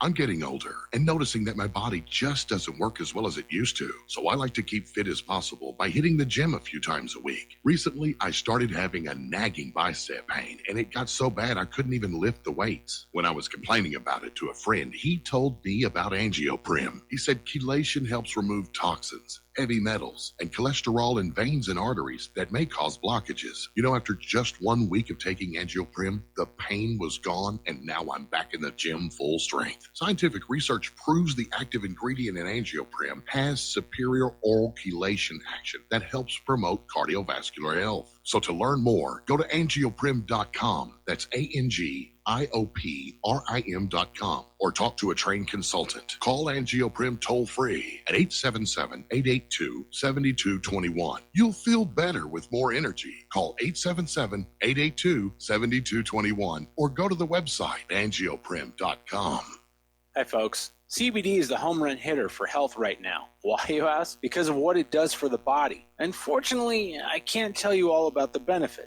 There's reasons. Do your due diligence and log on to ancientlifeoil.com. That's ancientlifeoil.com. Ancient Life Oil uses organic ingredients and is blended in coconut oil for some of the best benefits. Legal in 50 states and non-psychoactive. Log on to ancientlifeoil.com. That's ancientlifeoil.com.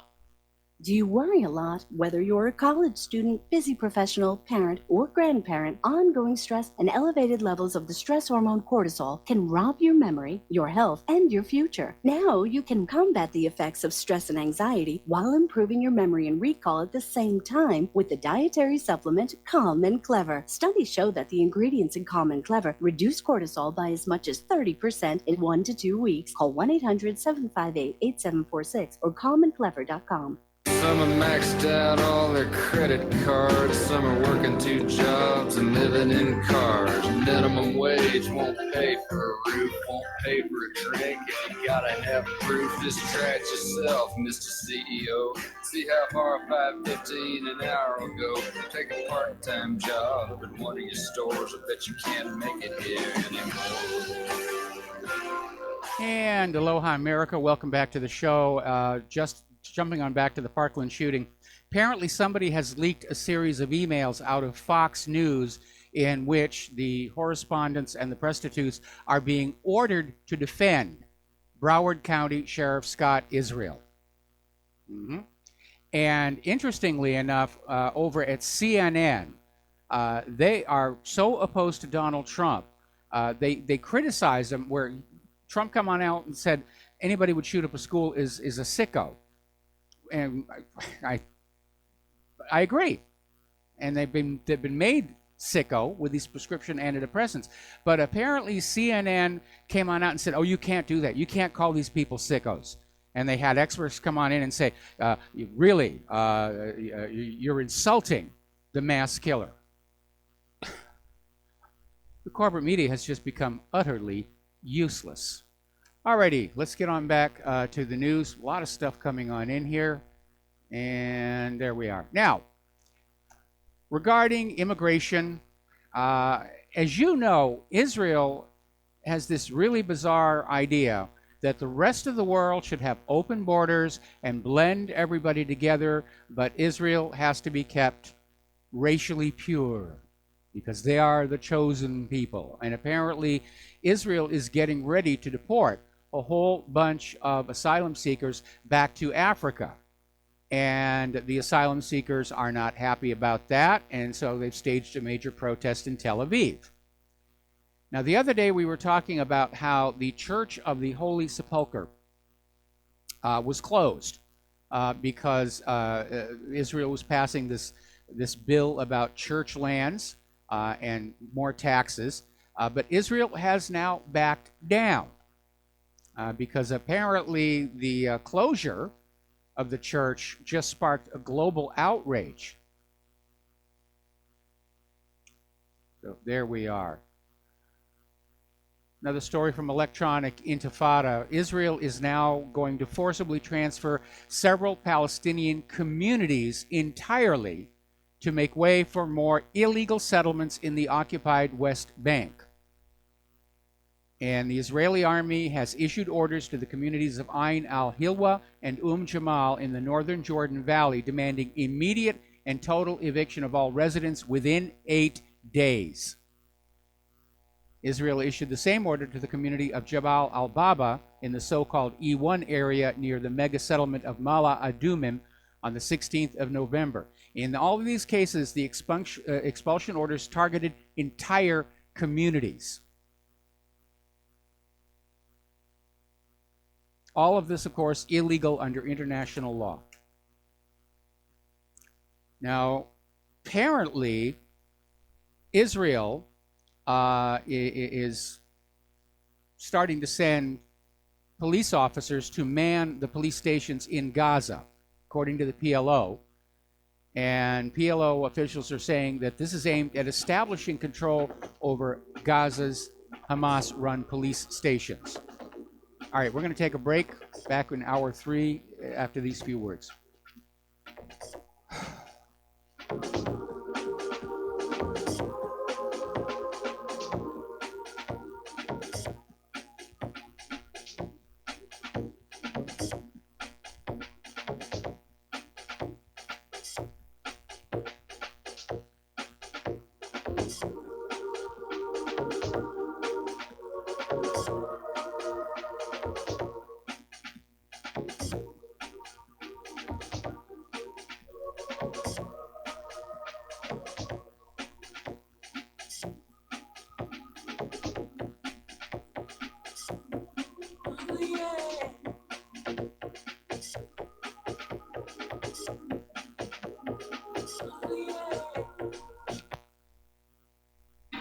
Without the right accessories, any guy can be off the mark. Whether you've invested thousands in your arsenal or you own a single trusted firearm, a visit to AROutfitting.com is in order. It's one of the finest online selections of tactical optics and AR parts and add-ons, like EOTech, quick target acquisition with no peripheral loss. Browse the full range of Nikon scopes and binoculars. AROutfitting.com can illuminate your world with Streamlight gun-mounted lights from keychain to large handhelds up to 1,100 lumens. Find some stability with Battenfield tactical bipods. AirOutfitting.com has CMMG gun parts, barrels, assemblies, handguards, part kits, and more. Plus mag-full clips and magazines. I know I've got you excited, so take a breath. Head to AirOutfitting.com. The site's super easy to navigate and features a ton of technical info, including links to manuals. We also welcome vendor and manufacturer inquiries. Remember, if you don't see it, we can get it at AirOutfitting.com. This is RBN, the Republic Broadcasting Network.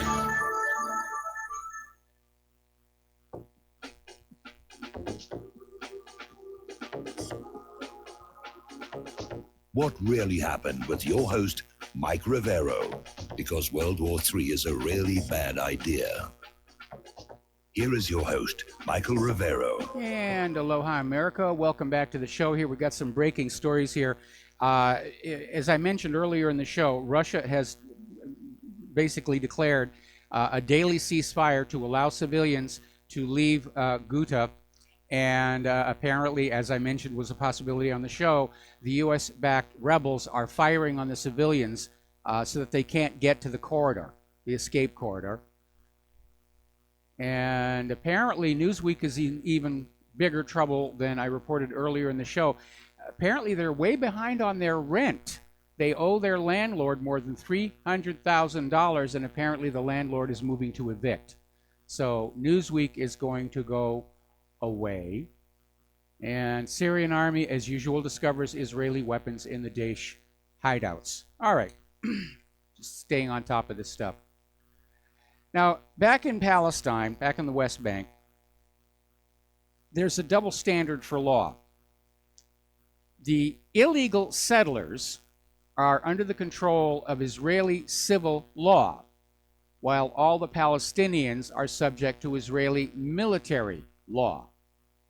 In other words, a person's nationality and ethnicity determines which set of laws applies to them. That's racism right there. And of course, we've seen how Israel's military courts behave toward Palestinians, like that young girl who's still being held for slapping a soldier who shot her family member. Now, the British, over in the United Nations Security Council, the British put together a resolution that promised action against violations of a UN arms embargo on Yemen and pointed to a report that cited Iran as a violator. And Monday's vote was 11-2 with 2 abstentions on the draft, and Russia vetoed it. Russia then put forward their own resolution to extend sanctions, and the claim that Iran was involved was left out, and the motion was adopted unanimously. Well, this didn't go over very well with the United States, which promptly escalated their threats against Iran, and basically saying the Russians and Iranians are in cahoots. And you need to go back and remember what all of this stuff, this ruckus in Yemen is about. A few years ago, the U.S. had a successful regime change there, and they put in a puppet ruler. Well, the people of Yemen did not like their puppet ruler, and just like the Iranians in 1979, they gave the puppet the old heave-ho. So the U.S. went back in there using Saudi Arabia as a proxy to whoop those Yemenites into accepting their puppet ruler. And the Yemenites are not accepting, and the Saudis are not doing very well, and so the U.S. is coming in with more sanctions, and Saudi Arabia is coming in with a naval blockade. It's out and out pure conquest. That's what's going on. It is pure conquest for the sake of conquest. So the U.S. is out there trash-mouthing Russia and Iran again, a precursor to war with them. And there's a story that came out of Zero Hedge. Growing risk of U.S.-Iran hostilities based on false pretexts. Intel vets warn. Yeah, of course, truth is the first casualty of war. Look how we got stuck in Iraq. Saddam has nuclear weapons. Well, no, he didn't, but hey, we're here anyway. There's no compelling reason for us to go to war with Iran. Iran does not have nuclear weapons. Iran has weapons that it uses to discourage invasion. Iran has not launched a war of conquest against another country in over 200 years, certainly not since 1979. That's a record the U.S. and Israel can't come close to. Today it seems like these countries can't go 6 months without attacking somebody. Another flashpoint that's heating up is Pakistan and India. And apparently Pakistan is vowing to get revenge on India after an attack. And according to the Express in Great Britain, the attack from India along the contested border known as the Line of Control, basically the Line of Control splits the regions of Kashmir, with Pakistan owning one side and India the other. And the region of Kashmir has been contested by both countries for decades, causing high levels of tensions. Everybody getting ready to go to war. U.S. is preparing a high seas crackdown on North Korea sanctions evaders, which will include interception and inspection of ships. Now, the U.S. is saying that this is just short of a naval blockade on North Korea. North Korea is saying that it would consider a naval blockade an overt act of war requiring a response. But basically, the U.S. is committing acts of piracy. They're stopping other countries' ships in international waters and boarding them without permission. Maybe to be generous, we could say they're acting as privateers. But during the golden age of piracy, privateers were hanged right alongside the pirates. We're going to do a shout out now to our Honor affiliates who are just now rejoining our network. Now, South Korea is pushing for North Korea and the U.S. to talk. And Trump is out there saying it's entirely possible, we're willing to talk, blah, blah, blah. Except that he follows it up by saying that there'll be talks only if there's a guarantee that North Korea would surrender their nuclear arms. Well, that's a non-starter right there. And this is a tactic we've seen from Israel over the decades. We'll talk, but first you give me what I want, and then we'll talk about maybe I'll do something nice for you. That's basically what Trump is saying.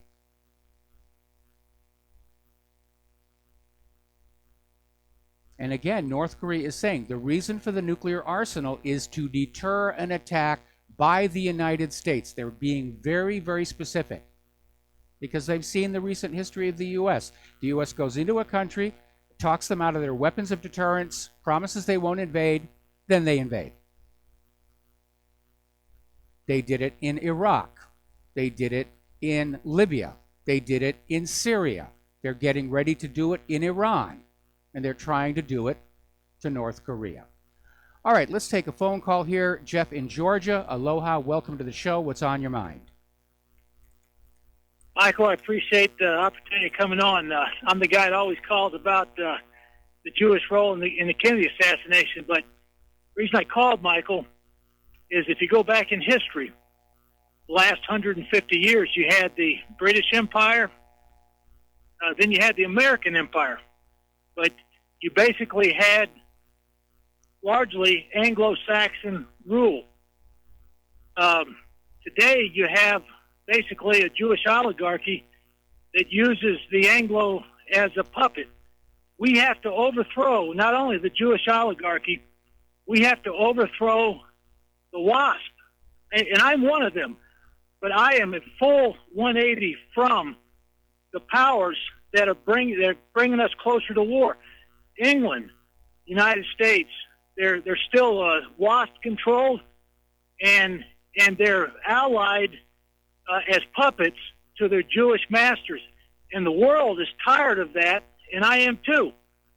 And I just want to ask you, I mean, you may not be able to speak out against white supremacy like I can. I don't know, but in addition to bringing down the Jewish cartel, do you agree that we need to bring down the WASP, the Clintons, the Gores, the Bushes? Well, see, I like the way you're going now. Now you're talking about individuals. I'm not very happy when a caller calls on in and starts painting with a very wide brush, saying Jewish this or WASP that. I'm much more comfortable when we're talking about individuals who have done bad things, like the Clintons, like Netanyahu, and so forth and so on. So I'd like to constrain our discussion along those lines. But it's very obvious we are being pushed toward a global war. Part of the culprits are the bankers, who see the war as a way to basically plunge the world back into debt for another century. We're being pushed into war by the arms makers. We're being pushed into war by our government that can't think of anything else to do to get out of this mess they've made. And of course, we're being pushed into war by the corporate media, which is expecting that this will get the viewers back. War coverage live from the front will get the viewers back from the independent media. Well, I appreciate, for you pulling me back some. But, Michael, if I were talking about Muslims, I would basically be talking about the terrorists, not about the large masses who are not then terrorists. Use the word I'm talking terrorist. about WASP. Then use the word terrorist. Okay. Okay. Yes, but if I were talking about Muslims, the whole Muslim mindset has to change because it is supremacist, and apparently the Christian Zionists and the Jewish supremacy has to be tamed. Well, unfortunately, every group has a tendency to feel that they have a tendency toward supremacy. It's written into their religions. And you're right. It's a tremendous cause of strife. I keep thinking back to Rodney King. Can't we all just get along? And apparently, according to the priests and the rulers and the kings, no, we can't. Because I want you to go on over there and smite those people and grab their wealth and bring it back to me. Well, I agree. That's about all I had, Michael. I appreciate the opportunity to come on. All right. Well, thanks an awful lot for the phone call. We're going to let you go. There we are. Now, apparently, the USS Carl Vinson and its support ships is passing through the South China Sea. And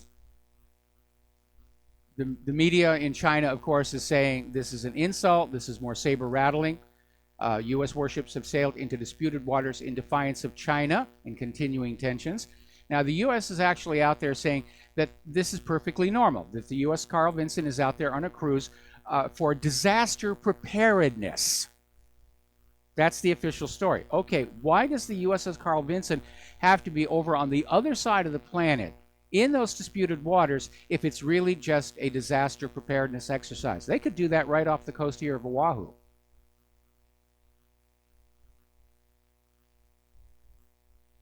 Now, in Press TV, they're reporting on this recent report that is claiming that the U.S. Army continues to make lethal viruses, bacteria, and toxins in blatant violation of the UN Convention on the Prohibition of Biological Weapons for the purpose of biological warfare. Now, the U.S. likes to claim that they need to develop these new weapons so they can develop some kind of a defense against them. And that's how they tried to weasel word around compliance with the UN Convention. But according to this report published by Bulgarian investigative journalist Dilyana Gaitanzeva, biowarfare scientists under diplomatic cover are purportedly testing man-made viruses, viruses made at the Pentagon Biolabs in at least 25 countries around the globe. Now, this brings me back to something I have mentioned before, and that is the weird behavior of Ebola in Africa, where every few years it'll pop up, then it fades away. Then it'll pop up in another area and fade away. And there doesn't seem to be any means of transmission between these areas. It's going against the wind. There's no common animal. Nobody's ever found a natural host animal for Ebola. Or what's that other one that just hit Africa? It's another hemorrhagic illness. Now, the U.S. Air Force Chief of Staff General David Goldfein is predicting it will only be a matter of years before American forces find themselves fighting from space. And to prepare for this grim possibility, he said the Air Force needs new tools and a new approach to training leaders. Oh, and of course, lots and lots of money. Got to have lots and lots of money. We're going to go take the war up into outer space here. Well, obviously, with that mini robotic shuttle, they're already thinking along those ways. But again, I would like to remind everybody that there is a long-term consequence of war in low Earth orbit. Of course, we know the military doesn't care about long-term consequences. That's what that Atomic Homefront documentary was all about. And by the way, I got a lot of email. People are checking it out. That's a good thing. We have dumped munitions, including chemical weapons, off the coast of Oahu here. They're marked on the little charts. Don't bottom net here. When you are fighting in the air, near the ground, and you shoot down a missile or an airplane or a drone, the pieces all fall to Earth, and that's the end of it. If you are in orbit and you're shooting at each other, and one of you explodes, that debris and shrapnel, some of it will go back down to the Earth and burn up in the atmosphere, but a lot of it, most of it, is just going to go into different orbits, and they'll present a threat to commercial satellites that are up there, maybe even other military forces up there. You could start a cascade chain reaction that would turn low Earth orbit into an orbiting shooting gallery with just these untrackably small pieces of debris crossing your orbital path at thousands of miles an hour. We could literally imprison ourselves inside that shell of debris if we allow this to move forward. Okay, let's take a phone call. James in South Carolina, aloha. Welcome to the show. What's on your mind? I got two things, Michael. First, I want you to reach out and convert some erstwhile liberals. There's a guy named H.A. Goodman, has his own little YouTube thing. And another lady named Debbie, I don't know her last name, but she has a thing called the Sane Progressive. Both of these people were just jumping up and down for Bernie Sanders. But they have both become disenchanted with Bernie Sanders and with the Democrats. Yes. I think if you would have either one of them on your show and talk to them, and I think you could win them over. And I think it'd be a good thing to do. Well, I'll look into it and I'll give it a try. And we're trying to get some more guests on here. I'm still trying to get one of the filmmakers from Atomic Homefront on here as well. Well, that'd be interesting. I got one other thing. This is something I've wondered about for a long time. With everybody trying to shut down the different YouTubes and all like this, it would seem to me it would be a wonderful thing to put up some electronic billboards somewhere. I know it's expensive, but everybody jumps up and down about CNN and the other places not broadcasting things. If you put an electronic billboard across the street from CNN or CBS or whoever it is, New York Times, and you ask questions, why aren't you publishing this? Why aren't you saying that? And you could use it just like a news blog. If you hardwired it, I don't see how anybody could alter it or anything like that. Would that be a good idea? Billboards are a good way to reach people. I know that architects and engineers for 9/11 Truth use billboards an awful lot. They had one in downtown New York, in fact, leading up to the 10th anniversary of 9/11. Basically, even today, people should be calling the corporate media and saying, why aren't you covering the Uranium One story? Why aren't you covering the Clinton Foundation's behavior in Haiti? And the media knows what they're not covering. They know what they've been told not to cover. But I think the more they come to understand that their viewers know what is not being covered and why, it's probably going to put more pressure on them. But in the end, all of this corporate media is clearly now totally under government control. It always has been to an extent, Operation Mockingbird. But we're seeing this iron-fisted control on the flow of information in the corporate media. Now they're trying to bring it here to the independent media, and we just have to resist as hard as we can. Well, it just seems like to me there would be a public shaming. I mean, everybody can see a billboard, and it's very public, and there would be a shaming factor that. But that's all I had. I'll continue to listen, Michael. Thank you. All right, thanks an awful lot. We're going to let you go here. And getting on back to the gun debate. Remember, Senator Yee was pro-gun control, and he got arrested for gun trafficking, and now he's on his way to jail. Do as I say, don't do as I do. Saw a photograph of Ellen DeGeneres at an anti-gun rally surrounded by 6 armed bodyguards. Now, over in Myanmar, they've bulldozed the remains of Rohingya Muslim villages, supposedly to make way for refugee settlement. They're being accused of actually trying to destroy the evidence of the atrocities that have been taking place over there. And Human Rights Watch said it analyzed satellite imagery showing Myanmar had flattened at least 55 villages in Rakhine. We're going to take a break for commercials, and we will be right back.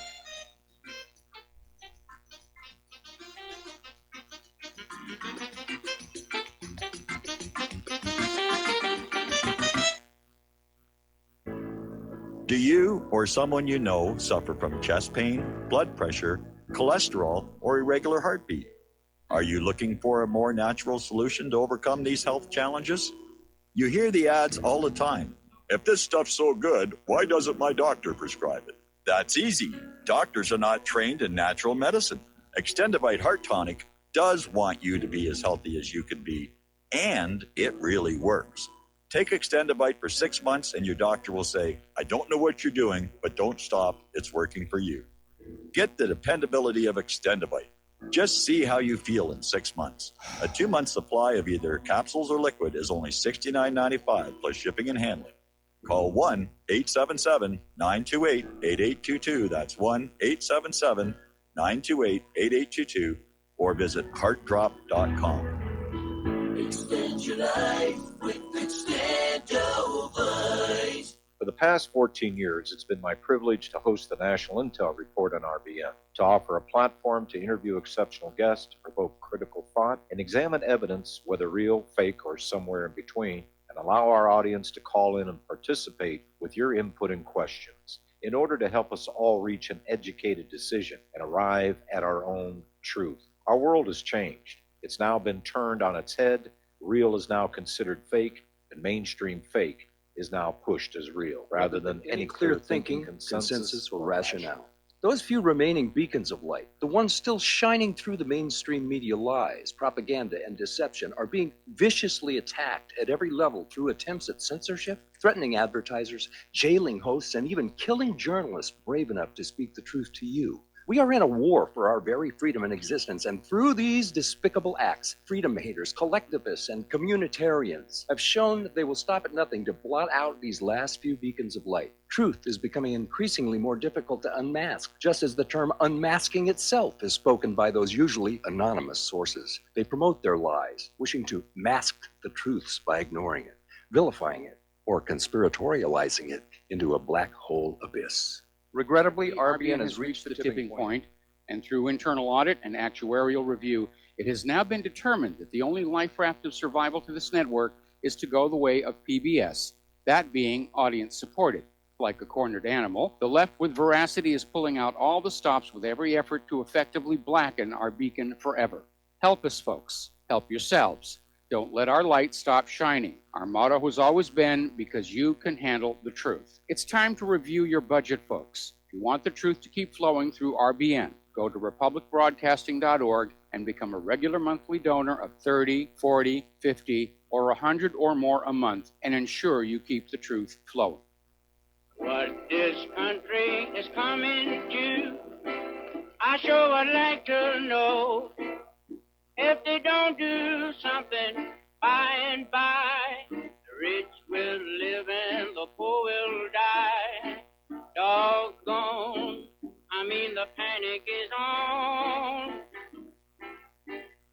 Can't get no way, can't draw no pay. And aloha America, welcome back to the show. And if you would like to help Republic Broadcasting, and folks, we really need it right now. We're in a war. The corporate media is coming after us. And it all comes down to money. if you can help us, if you can send a check or a money order, the address is Republic Broadcasting Network, 2251 Double Creek Drive, number 302, Round Rock, Texas, 78664. Or if you want to call on in and pledge to be a recurring subscriber, the phone number is 800-724-2719, extension 03. And of course, donations to whatreallyhappened.com are also needed, welcome, and appreciated. Let's go to the phones here. James in Ohio. Aloha, James. Welcome to the show. What's on your mind? Hi, Mike. As YouTube squeezes out the entire right from, being able to post videos, I had two strategies I thought of for overcoming this. There's no way anybody can recreate YouTube, and they bleed millions of dollars like a sieve on, the servers and maintenance and IT people. But two things we could do is to use the torrenting platform with some kind of designation in the title of videos that indicate they're part of an anti-censorship effort for, the right wing.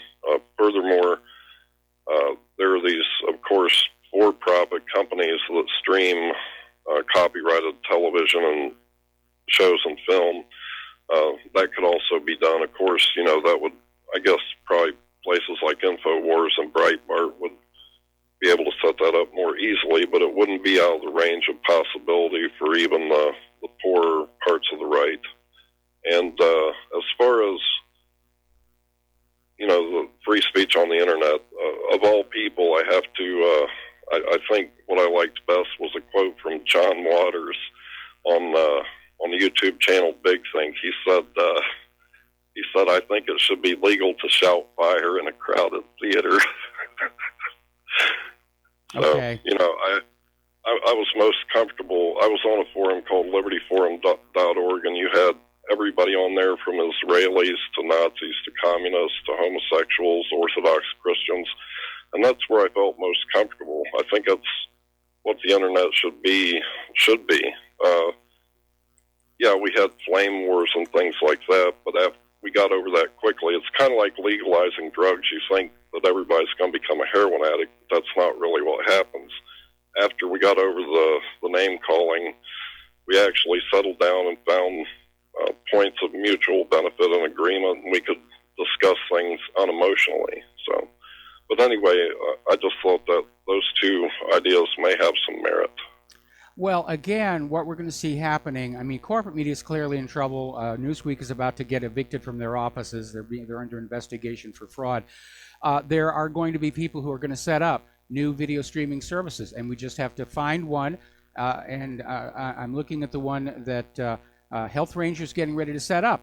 And we just all agree that's where we're going to go. We all have little pointers on our website saying, if you want censorship-free videos, go here. And it'll take off. YouTube is killing itself with the censorship. So is Twitter. Twitter's being sued. So is Facebook. People are shutting off their... nobody wants to go to these corporate social media sites that, one, are surveilling everything that we do, and two, are now trying to tell us what we can see, hear, and read. That's not America. And if you want to live like that, I suggest that the CEOs of YouTube and Facebook and Twitter move their operations to like Nazi Germany or someplace like that, where censorship is considered.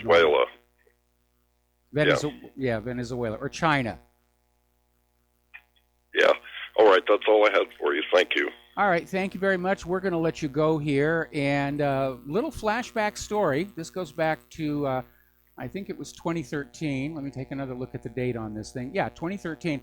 Apparently, the Washington Metropolitan Police Chief Kathy Lanier helped Senator Dianne Feinstein acquire assault weapons that are illegal to possess in the District of Columbia.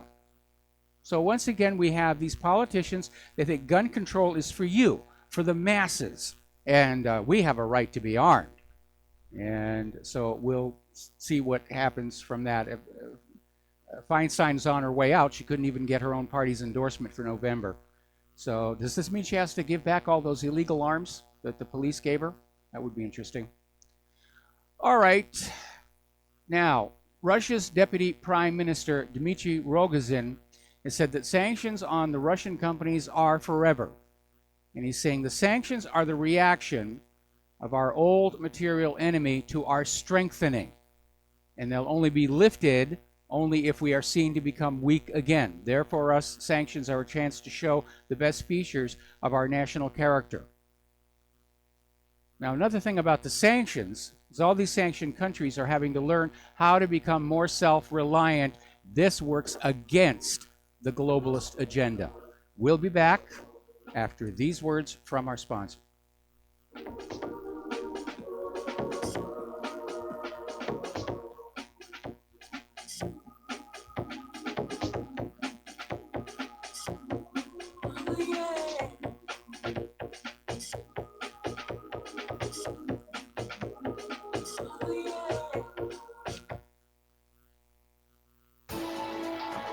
You are tuned in to the Republic Broadcasting Network. Visit our website by going to republicbroadcasting.org.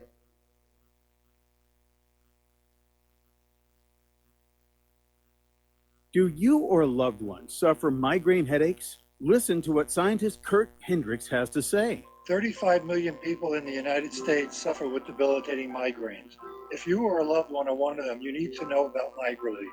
Hi, I'm Kurt Hendricks, the scientist that formulated and patented the MigraLief migraine formula. MigraLief is a non-prescription dietary supplement recommended by neurologists, pharmacists, and pediatricians to address nutritional deficiencies in both adults and children over 2 with migraines. Try MigraLief for 3 months and see the powerful difference it can make in your life, or get your money back, no questions asked. Go to MIG911.com or call 800-MIG-7354. You can change your life today. So if you suffer from migraines, don't wait. Call 800-MIG-7354. That's 800-MIG-7354. Or visit MIG911.com. Ladies and gentlemen, J.R. Moore here. As most of you know, my regular listeners, I offer energy cleaners for sale at my website. If you don't have a clue what I'm talking about, go to my website, thelibertyman.com. Educate yourself about these marvelous healing devices. We focus on pain mitigation and getting a great night's sleep. Arthritis pain, joint pain, back pain, doesn't matter. Keep in mind, I offer from me to you personally a 30-day money-back guarantee. That's what I do. Energy cleaners, $285, shipping included to American zip codes. You can educate yourself all about the energy cleaner right there at my website. The patent application, the wonderful testimonials. Be sure and check out the factory-made fitted mattress pads to go with the energy cleaner.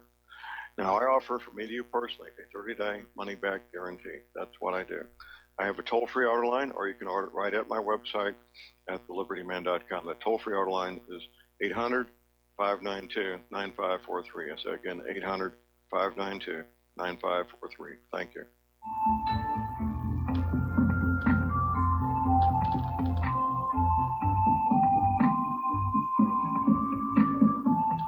Do you know there is an ongoing war right here in America? Are you aware that U.S. citizens have been classified as enemies of the state since 1933? Have you recognized that our entire government is really a vast network of interlocking corporations engaged in commerce? Look up Title 28, Section 3002. Tune in to In Defense of Humanity on Saturday nights at 7 p.m. Central Time. Find out what's really going on and learn how to protect yourself and your family as flesh and blood men and women living in a corporate reality.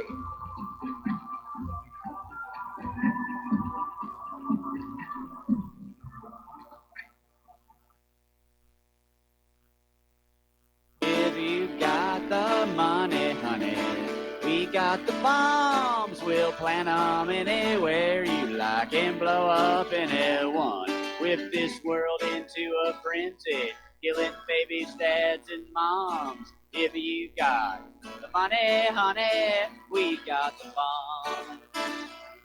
If you got the money, well, we won't say we did. The towers in New York. And aloha, America. Welcome back to the show. Little economic news here. Apparently, the Wyoming House just voted overwhelmingly to remove all taxation from gold and silver. What that means is gold and silver can now be used as lawful money in Wyoming. And the Federal Reserve is not going to be happy about that at all. The Federal Reserve's plan is that we all use their currency or electronic currency, which we pay interest on. That's how they enslave countries, with that scam of a debt-based economy where the private central bank has the authority to create and issue the currency as a loan at interest. They loan it into circulation. Wyoming's trying to fight back against that. Okay, let's take a phone call here. Joe in Rhode Island. Aloha, Joe. Welcome to the show. What's on your mind? Hello, Mike. Mike, a local radio station about, I say a week ago, published a report saying that the government officials are looking into Chinese clubs or fraternities, some kind of club, that they will be investigated for as being spies. Do you know anything about that story? I saw it briefly, but it's like Russian hacking the DNC server. It's just part of the propaganda to demonize China ahead of a war. That's what propaganda does. It tricks us all into hating the designated enemy, not feeling any sympathy for them when the blood starts to flow. And I'm sure that Russia and China do actually have spies here, but I suspect that this story is more about building the case for war with China than any actual reporting. I'll tell you who's got the most number of spies on our college campuses is the FBI. They have informants on every college campus in America. They have, going back at least to Vietnam, because I knew one. I didn't know he was an informant until after that riot at Disneyland, at which point he tried to recruit me, which is the last time I ever spoke to him. Mm-hmm. Interesting. Also, Mike, psychotropic drugs, these modern psychotropic drugs that psychiatrists are prescribing to young people today in schools. Yes. Could you expound on that a little bit? What is it all about? It's about money. What do you think the percentages are? And when these kids miss 3 or 4 days of taking their pills, what happens to them? Well, that's the dangerous part. They're very, very powerful. They are very, well, what it's all about is money. And the medical industrial complex, which is not content with selling drugs to really sick people, is out there inventing diseases. In fact, the guy who came up with the term ADHD, attention deficit hyperactivity disorder, shortly before he passed away, he went public and said, we just made it up. We made up an imaginary disease in order to sell medication for it. That's where it all came from. And these medications are very dangerous. The SSRIs can cause all kinds of problems. And as it turns out, the mechanism by which SSRIs are supposed to combat depression has been discovered not to actually work. So it's all downside and no upside. But there's a huge amount of money to be made. And just like they're now doing with vaccines, we're probably going to see the government mandate that we take certain mental medications, like in Aldous Huxley's Brave New World. And they are very dangerous, and you need to go over to ssristories.org and read about some of these case studies. But again, it's all about money. It's all about extracting more money from the people. Sure. We had that story last week. There are over 1 million children under the age of 6 in this country who are already on prescription antidepressants. Oh, Mike, in addition to that, did you watch C-SPAN Sunday for the National Governors Meeting on opioids? Did you happen to see that program? I saw excerpts of it this morning. They had about 35 governors testify. These guys don't know what to do. This thing is much bigger than people are saying. You had one doctor prescribed 6,100 prescriptions for opioid in 1 year, Mike. It's all about the money. Opioid is the poppy. The poppy. It's heroin, yes. I mean, what are we missing here? And you had to hear Mike, you're going to go back and listen to that whole program. These governors were stymied. They were trying to get ideas from one another. You had to hear the scenarios and the situations that were going on. You wouldn't believe it. Everybody should listen to that program. Somehow bring it up on demand or something. I don't know how you do it, but Okay. all right, Mike. That's all I got, Mike. All right. Thanks a lot for the phone call, Joe.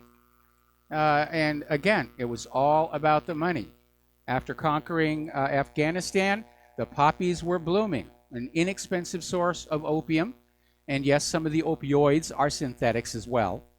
But they just poured it on into this country, both as illicit drug sales and legitimate prescriptions. But a sale is a sale is a sale is a sale. And look at the harm it is causing. But it's all driven by money. And in the end, nothing will be done because those pharmaceutical corporation lobbyists won't allow anything to change because it's all about the money. Okay, now then, Bank of America has admitted that cryptocurrencies threaten its business model. Again, they want everybody having cash in the bank, even if it's cashless, which everybody's pushing to. But basically, Bank of America is saying cryptocurrencies are operating outside the banking chain and represent lost assets and lost revenue. Well, maybe you need to become more attractive to the customers than the cryptocurrencies. The cryptocurrencies came about because of the abuses of our financial system, such as that private central bank.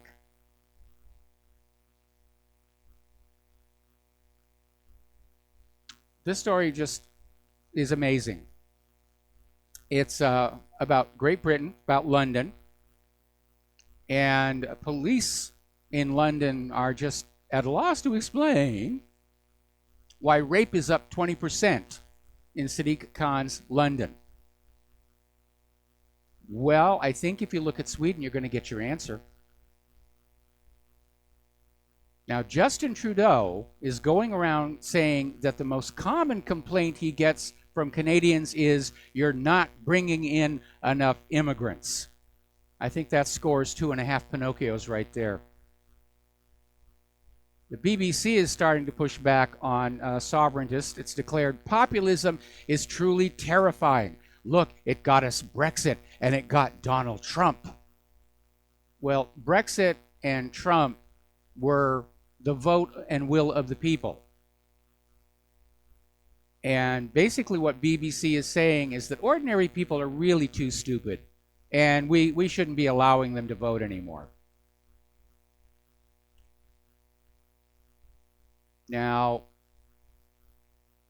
the UN global charities have been stained recently by allegations that the aid workers going into these devastated areas are actually trading the aid for sex in many cases.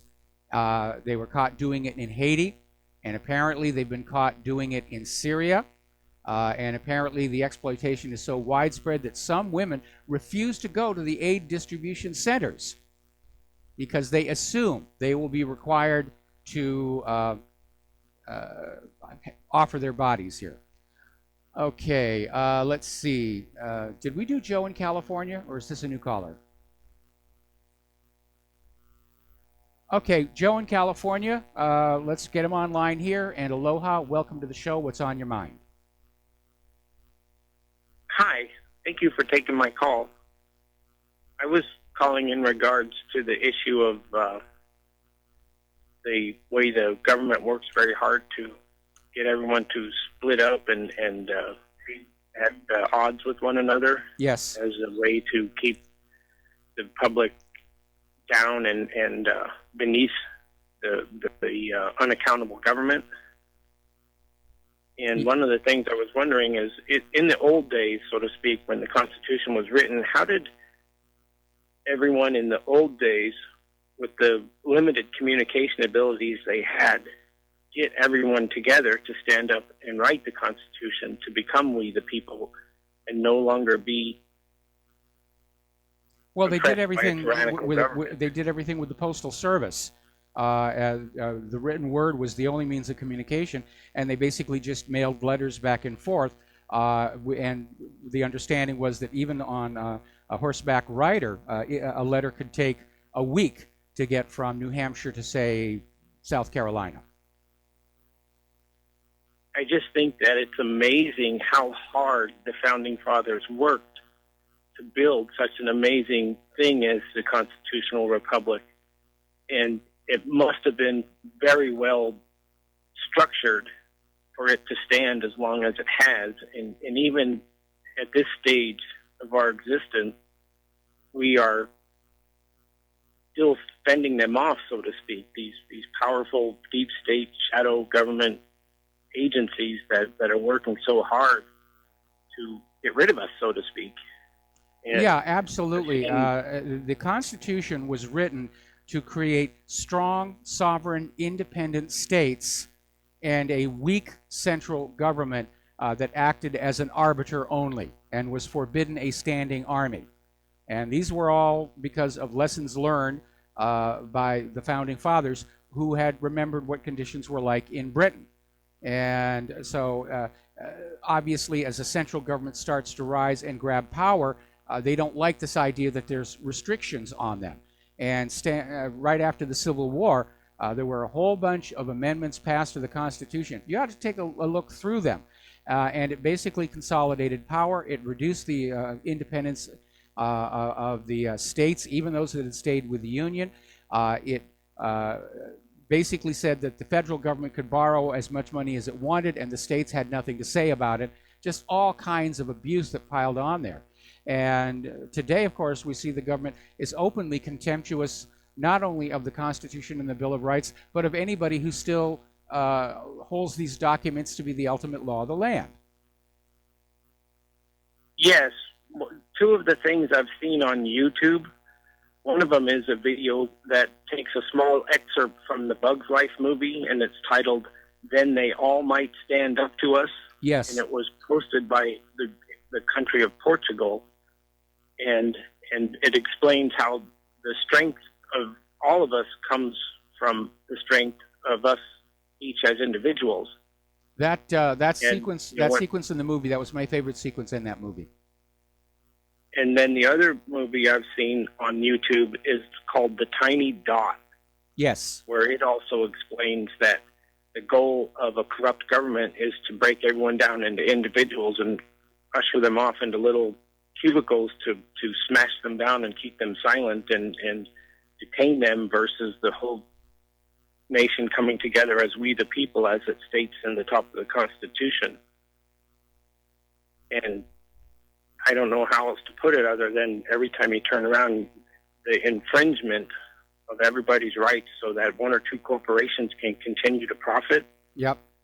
It seems so like the focus of this nation has gone off the rails. Well, we've stopped being a republic and we've descended into a fascist economic dictatorship. And that's really where we are right now. Okay. Well, thank you for taking my call. Great show. All right. Thank you very much for the phone call. And we're going to scroll you up here. Too many buttons here. Now, apparently a couple of weeks ago, Portland State University held a discussion on diversity that was moderated by one of their philosophy professors, Peter Boghossian. And the panel included former Google engineer James Damore, who was fired from Google after a memo about diversity at Google, and a lot of far-left people out there. And the trouble didn't begin until Boghossian asked Pluckrose, who was a biologist, about men and women. And Helen Pluckrose basically said, it's the idea that all of our traits and our characteristics and abilities, cognitive, psychological, behavioral, are learned from societal norms. The idea that there can be innate or biological or inherited differences are dismissed. And so we're in a position where if there is injustice or if there is an imbalance anywhere, sort of an inequality of representation, then the explanation for that can be societal injustice. Now, this basically went against the grain, because basically this biologist is saying men and women are different. We're born different. And Helen's comment there goes all the way back to Margaret Mead's coming of age in Samoa, which is the foundation of the liberal political philosophy. This idea that we are born with completely blank minds that are all identical, and that everything that we learn, everything that we feel, comes in from the outside, from our life experience. And that's why the liberals believe that they can tinker with the environment, and that will re-engineer the human mind, and we'll all be happy little mushrooms sitting around and voting Democrat for the rest of our lives. It doesn't really work that way. Our mental makeup is a blend. Yes, our life experiences do have an impact, but we are born with certain inherent qualities. I was born a guy. I was thankfully born with a high IQ. That doesn't come from the environment. And liberals hate that. They hate that idea. They want everything, almost like the Soviet Union. Everything is required to be identical so that nobody has to feel inferior. Nobody has to take responsibility for their own shortcomings. Okay, now, a taxpayer-funded university, San Diego State, is now offering a course dedicated exclusively to the topic of removing President Trump from office. The class is titled Trump Impeachment, Removal, or Conviction. It is one of 4 one-credit courses being offered for students who need to complete their graduation requirements before commencement in May. Now, the course description is going to be, focus will be on the 2 constitutional grounds, impeachment and removal, 25th Amendment, and the possible charges of the independent counsel, the powers of the president, a history of the creation of the office, blah, blah, blah, blah, blah. What they're basically doing, they're propagandizing the kids. That's not what they got those student loans and went to college for. All right, we're going to take a commercial break. We're going to be back with the last segment of our program after these few words.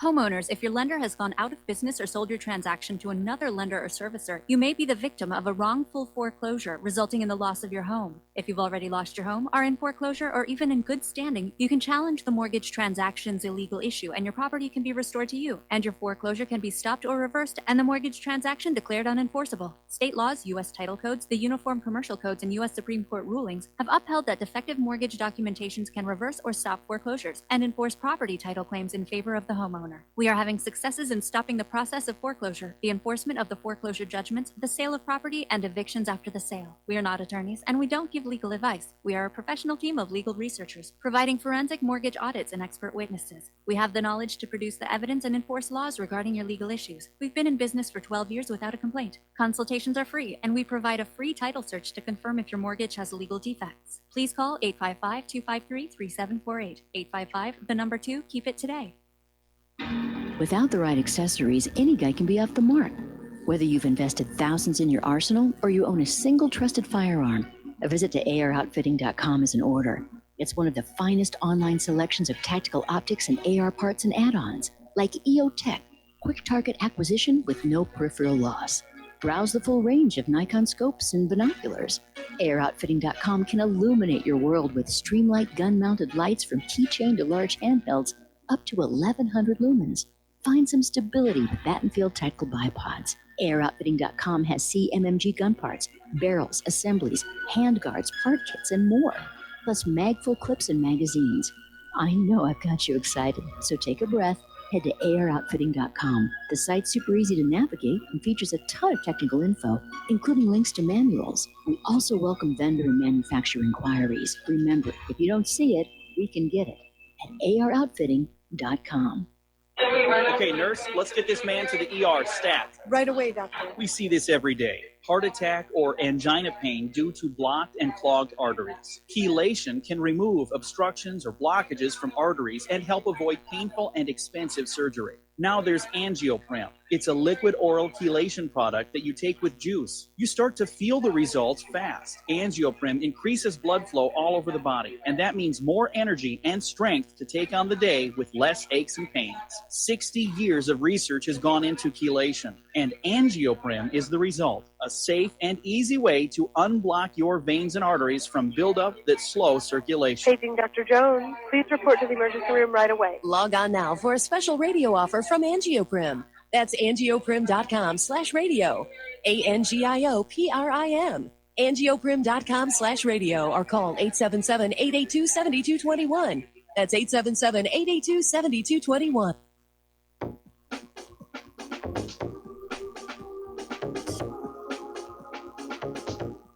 What really happened with your host, Mike Rivero. You're listening to the Republic Broadcasting Network. Here is your host, Michael Rivero. And aloha, America. Welcome back to our show. Last segment of our program today. Breaking story. This is from CNBC. Apparently, Special Counsel Robert Mueller is moving to dismiss more than 20 criminal counts against former Trump campaign official Rick Gates. Now, Gates pleaded guilty Friday to conspiracy against the U.S. and lying to federal investigators. But Mueller is now dropping all of these charges. And the expectation is that he is counting on Rick Gates to turn on Donald Trump and fabricate the much-needed evidence of Trump-Russia collusion. And so this is just getting dirtier and dirtier. Meanwhile, lawyers representing victims of the October shooting near the Mandalay Bay have filed a lawsuit against the concert promoter, Live Nation Entertainment, saying that the concert goers are due a refund. They weren't able to see the entire concert, and that's 22,000 tickets right there. They filed the suit in Orange County. The suit alleges, among other things, that Live Nation offered its condolences to concert goers, but neglected to return all ticket costs to those who purchased tickets.